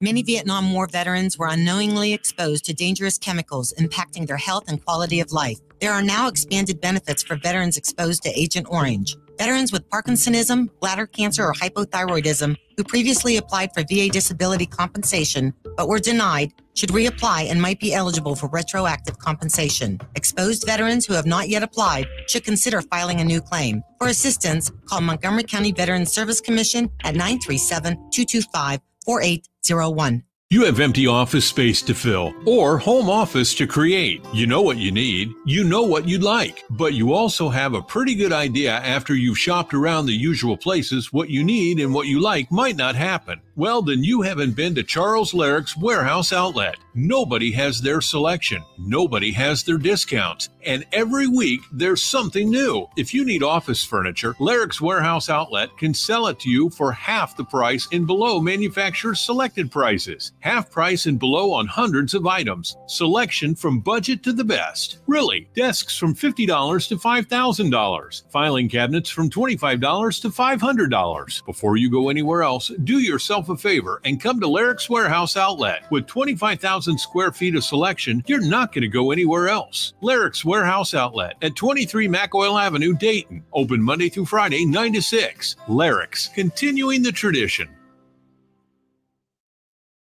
When it comes to audiobooks, Audible has the best selection without exception. Your first one is free when you sign up for a free 30-day trial at audible.com. Jack Gholke, the star of Oakland basketball, and of course part of the biggest upset in this year's NCAA tournament. The face of this tournament thus far joined us earlier on in the show. If you missed that interview, don't worry, we'll have it again coming up for you here to close out the program here in just a little bit. Justin Kinner, Kev Nash back with you here on 1410 ESPN Radio. All my Final Four teams still in it. Look at you. Are you? We've talked about this earlier, and I forgot. What are your final four teams? UConn, North Carolina, Duke, Purdue.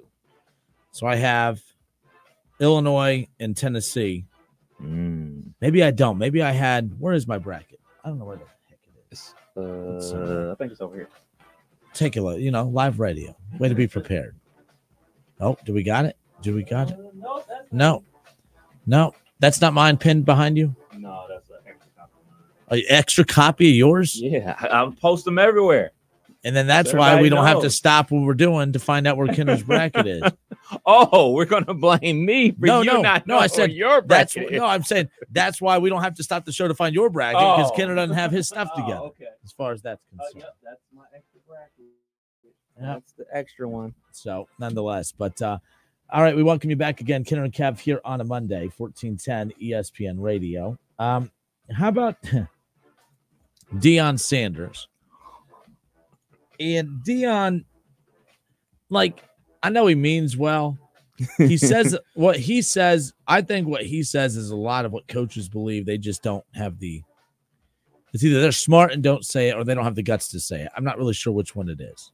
Okay. Because I respect Deion for just saying what's on his mind. But basically, and we're not talking about the Shedeur Sanders thing. We'll get to that probably another time. Okay. It was about the recruiting visits that he does not do at-home visits for his recruits.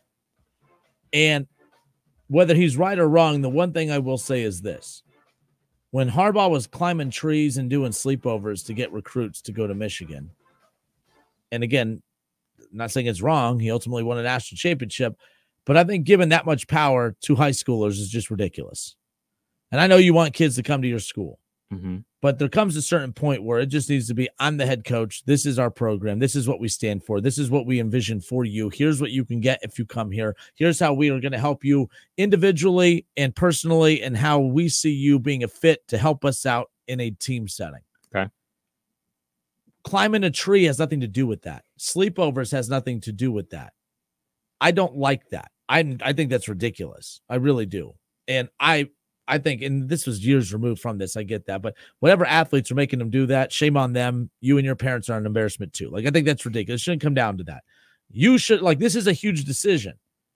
It should be about coach I need to know what your plan is for me. And I need to know that, okay, if something changes, how are you going to handle that? Are you going to allow me to branch off and go, now things are different now. I don't need your proposal or your approval. I could just go do it. Right. So I say all of this because a lot has been made of the fact that Deion Sanders does not do home visits out on the recruiting trail. And he says, I don't have to do that. I shouldn't have to do that. They want to see, I'm a very blessed man. He says they want to see how I live my life. They want to come to my home. Cool. But there's a lot of kids you're recruiting. Are you letting every kid come to your home? Are you letting every parent come to your home? Because there were some concerns about parents who were saying, well, hey, we're sending our kid to go play for Deion, but we've never met Deion. We've never talked to Deion.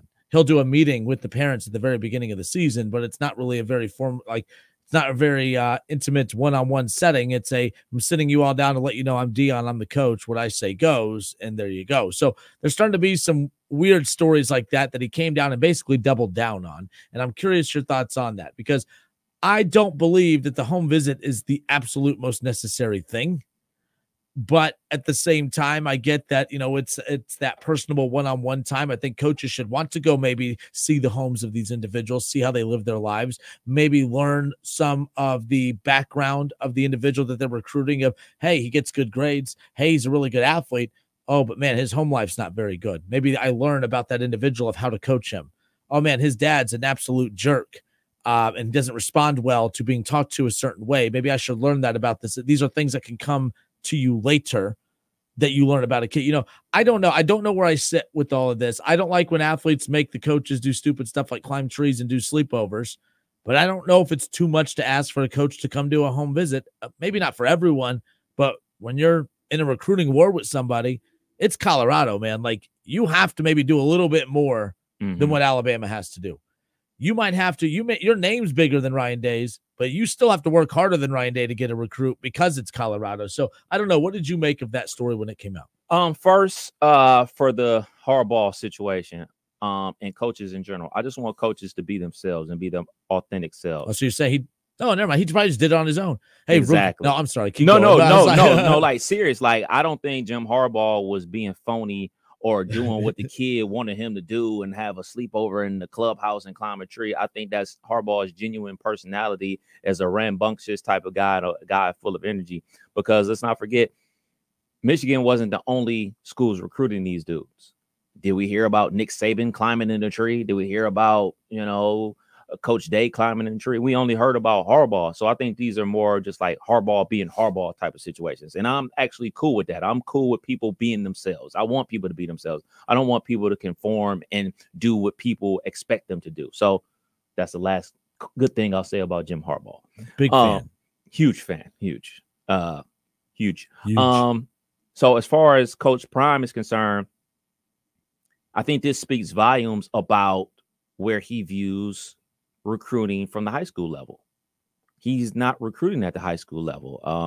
They had the 22nd ranked class, if I'm not mistaken, this past cycle, which is okay. It's not great. It's not horrible.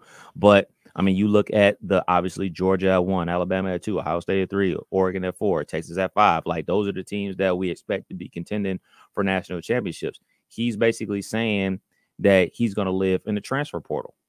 And 9 times out of 10, the guys that are in the transfer portal, they are not going to be going to those people's houses because that kid is at whatever university. He's jumping in the portal. He's trying to find a new home. So there's no time for mom and dad to really get involved in his recruitment to Colorado. He's saying, hey, this is where I'm going to be living. I'm going to be living with the transfer portal, and I'm going to pick and choose the guys that I want to come out of the high school ranks. As far as, him going to home visits, coaches can only go to X amount of home visits. They can't just fly in and out willy-nilly to go to home visits, things of that nature. So yeah, you use them sparingly. And he's right. Like, I want to see his house. Like, let's not be foolish here. Like, I want to see what his house look like. I think it'd be pretty cool, pretty inspiring. But I think the stuff about building a relationship with not only the student athlete and the parents is vital. It's vital because, let's be real, like, yeah, a lot of these kids do have their hand out when they go to these colleges and everything like that. But it's also, the responsibility of the parents and the coaches that, hey, I'm giving, quote unquote, my son to you for you to take care of, for lack of a better word, for the next 4 to 5 years, assuming they don't hit the transfer portal. So I think, like, if he's able to build a relationship with a family and a kid without going to a home visit, it's not a big deal. It's a Kinner Kev Show here on 1410 ESPN Radio. We'll step away for a few moments. When we come back, transfer portal for college basketball. Now it's kind of reaching insane levels, no doubt. Ohio State basketball. Jake Diebler was live at UD Arena over the weekend for the OHSAA state basketball tournament. He was checking out a few potential future Buckeyes, of course, but there's some maybe big name future Buckeyes in the transfer portal. In fact, there's one particular name that the collective for Ohio State put the eyeball emojis at. In fact, it might not just be a player they go after in the portal. It might be a player that they reunite with in the portal. Reunited, and it feels so good. We'll talk about that when we come back. Also, couple players, A.J. Braun transferred from Wright State. And the reason I bring this up is because the players or the teams that have popped up as his potential landing spots, what? Doesn't make any. This is like, if you're going to leave to go to a better situation, go to a better situation. I don't see any of these being a better situation. So we'll be right back. We'll also have our Jack Gholke conversation if you missed that coming up around the corner as well. Frickers tips off the season with a trio of fan favorites. Frickers Street Tacos are back for a limited time. While you enjoy the march to the national championship of college basketball on Frickers TVs, you'll savor the flavor of 3 Frickers Street Tacos. Frickin' Chicken Tacos, Grilled Chicken Tacos, and Mississippi Barbecue Tacos are back for a limited time. While your brackets get busted, smash a personal pitcher of domestic draft for only $6.99. Hurry before time runs out at the home for fun, food, sports, and spirits. Frickers. It's Kubota Orange Days. Shop the year's best selection of Kubota tractors, zero-turn mowers, and utility vehicles, including the #1 selling compact tractor in the USA. And now through June 30th, get 0% APR for 84 months or up to $3,300 off L3302 tractors. See the details at KubotaOrangeDays.com. Stop by Columbus Equipment in Columbus, Dayton, or Toledo to see a full line of Kubota construction equipment, or check us out online at ColumbusEquipment.com.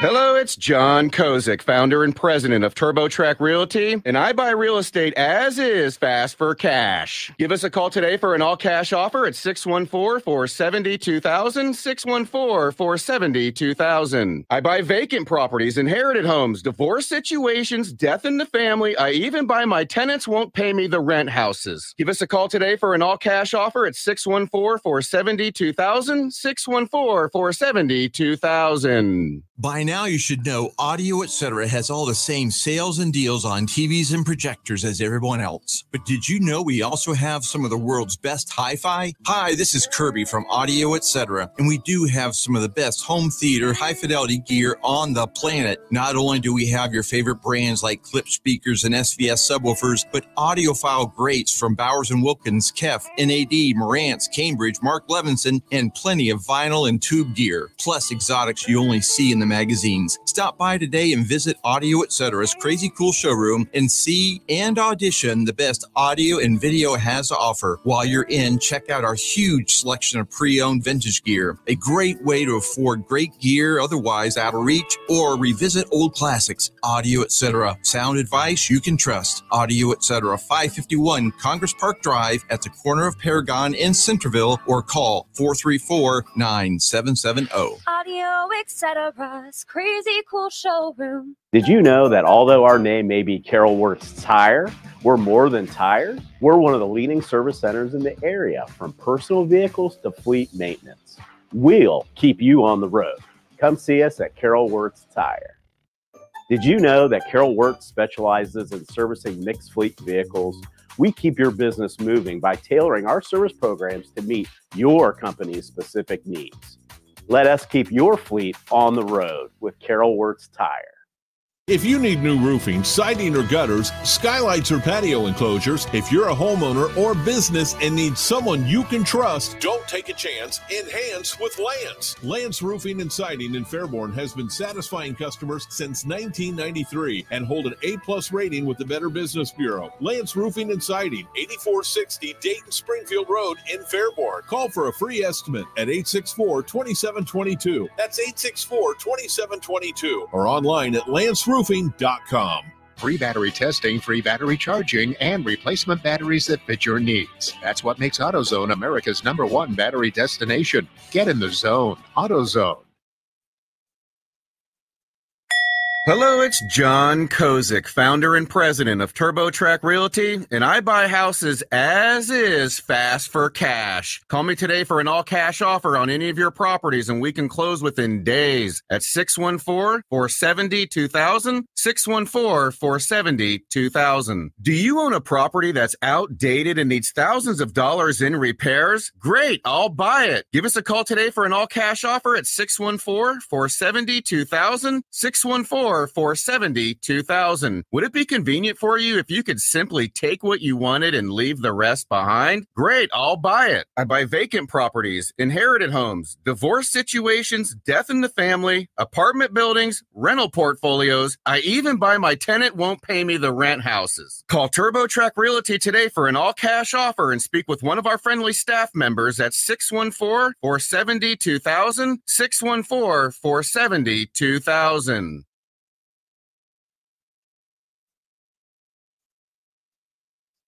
Have you ever told a friend? Oh, I'm fine. When you really felt? Just so overwhelmed. Or sent a text? Can't sleep. Are you awake?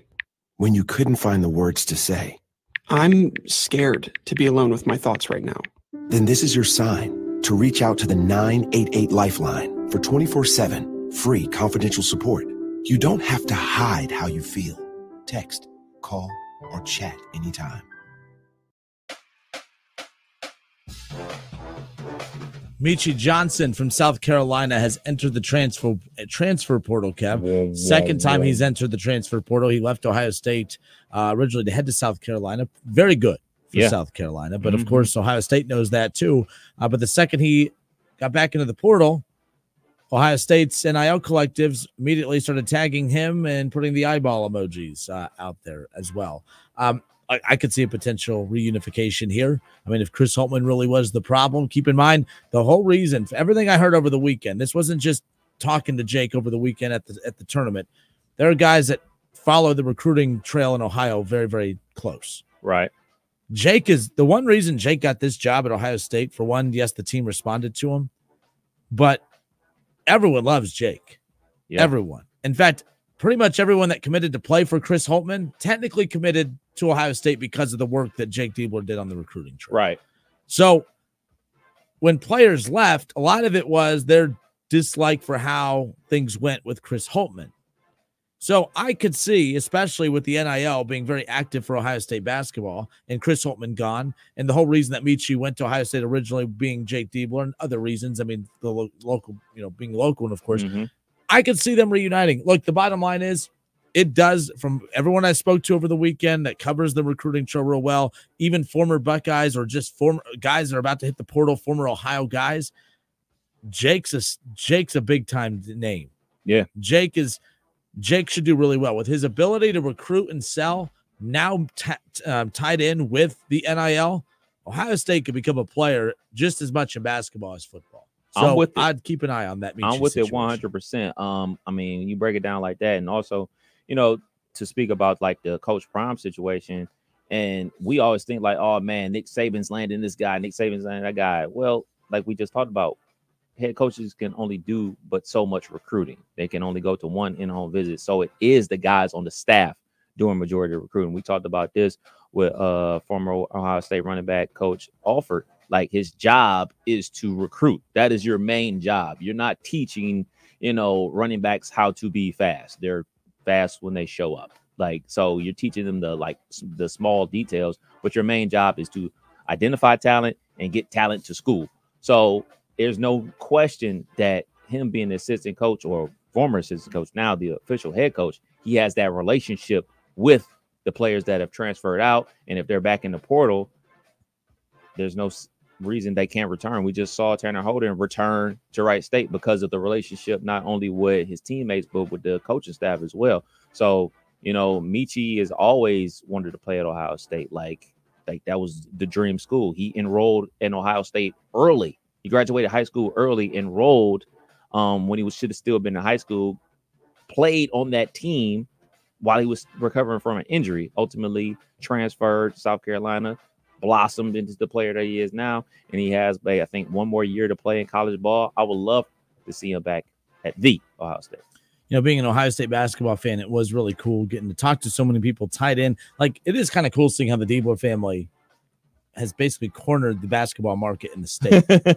And now they head coach. And by the way, John was there with them. And John, you're going to join Jake at Ohio State? No Did comment. You ask him that? Yeah. Oh, you asked him. No comment is what was said, but with a smile. So I don't know.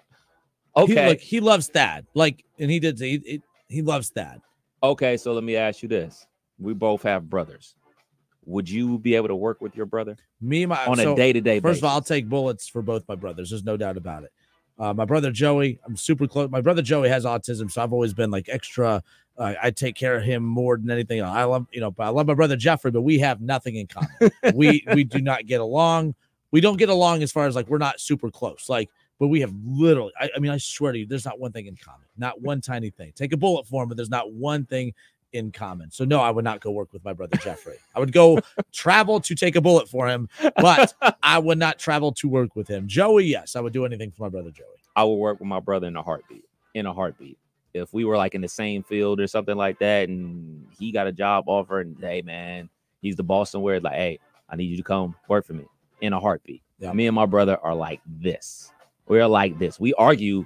We're arguing right now via text, by the way.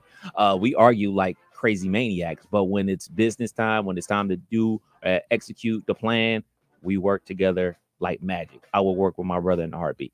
So, yeah, but when they walked in, it was coming. Now, keep in mind, Jake came in, butlered out. Jake came in, or John came in, butlered out. Jake came in, Buckeyed out. And it was cool. I knew how big John was, but John's way bigger than Jake. I mean, there's a reason he went to Ohio State and the other one went to Valpo. I mean, like there's no disrespect to Jake. Yeah. Like, John is very tall, like very tall and very lanky. Yeah. But bottom line is, all I know is it's going to be badass for moving forward if Diebler, like at every state tournament, there's the Diebler brothers just hanging out. But like, man, like they were great in high school. Mm-hmm. John was a legend in high school. John was, he had 80-point games. He was just unstoppable. Averaged 40+ a game his last year. I mean, the kid was unreal. And then rarely do you see a talent like that. Like, this is what I mean, like with Colin White, who won just Mr. Basketball right now. Like, you're going to go to Ohio State and be average. I hope he goes and becomes a star. John went and he maximized what his strength was. The best three-point shooters ever. The leading three-point shooting shooter there. Like, he went and he was great at Ohio State. I'm a big John. That's why when they were doing those TBT runs, I mean, that was so cool seeing those guys back on the floor together, nonetheless. But the bottom line is I want Ohio State to get to that. So a lot of guys I talked to over the weekend, I keep saying that, but again, it was an Ohio State weekend for me. I loved it. I loved hearing the buzz and hype around Buckeye basketball again. Ohio State, like, in this city, Dayton values its basketball program, and I don't think Ohio State has valued it in a while. I finally feel like a switch was flipped. I think they value their basketball program now. I really do. From the talk of everything yesterday or the last couple days, I just feel like the NIL is officially there. The NIL he has been told the NIL is there. So we'll see. Michi would be a very good indicator of that. Indeed. Because you're going to recruit well. You're going to recruit high schoolers well. You know what I mean? You can go get, and to Chris Holtman's credit, even without the NIL support, he recruited the hell out of Ohio and around the country. Now, you could say that was Jake, but it doesn't matter. I don't know why we're not going to give Chris Holtman credit. Buckeye head coaches are the only coaches in the country I know that don't get credit for what their assistants do. We brought it up earlier. Yeah. All Saban's recruits are his assistants, but it was always, man, Saban has another great class. Brian Kelly killing it at LSU. But Ryan Day gets a badass recruiting class. Oh, man, Brian Hartline, look what he did. It's like, what? Hold up, time out. Like, Brian Hartline's doing a great job. Jake Debo did a great job. But how come Chris Holtman would never get credit for that? Right. Ryan Day's the same thing. I've brought that up to Byers before, too, because you're right. That is weird. It's not often where the head coach doesn't get the credit for, the cachet, because it wasn't that way when Coach Tressel was there. Yeah. Coach Tressel, like, man, he landed, Chris Gamble. He landed Maurice Claret. I mean, obviously it wasn't that way with Herb. Herbs. He's the head coach, is the leader of the ship. He's steering the ship in the right direction, and his staff does the recruiting, and hey, he's the closer. So, I mean, I would love it.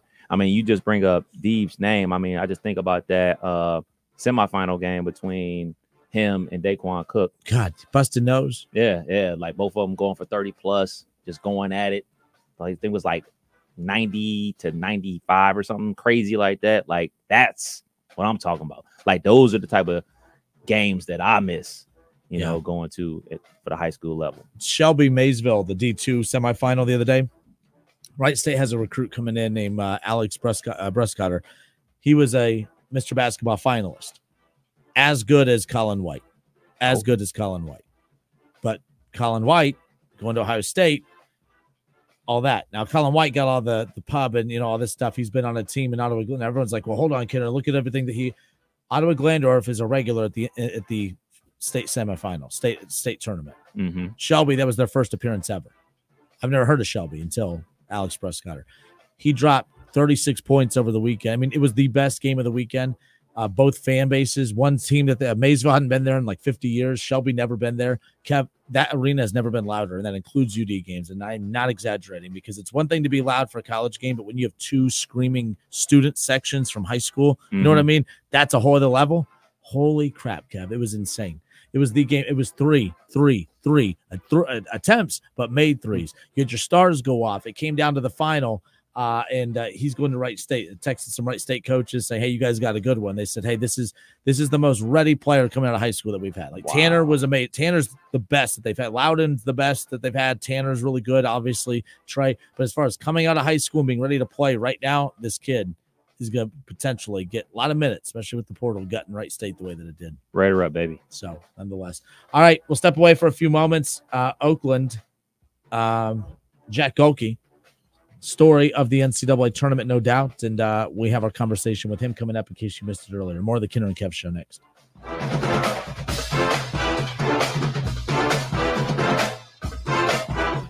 Hi, I'm Henry Winkler. My eyes are very important to me. My eyes connect me with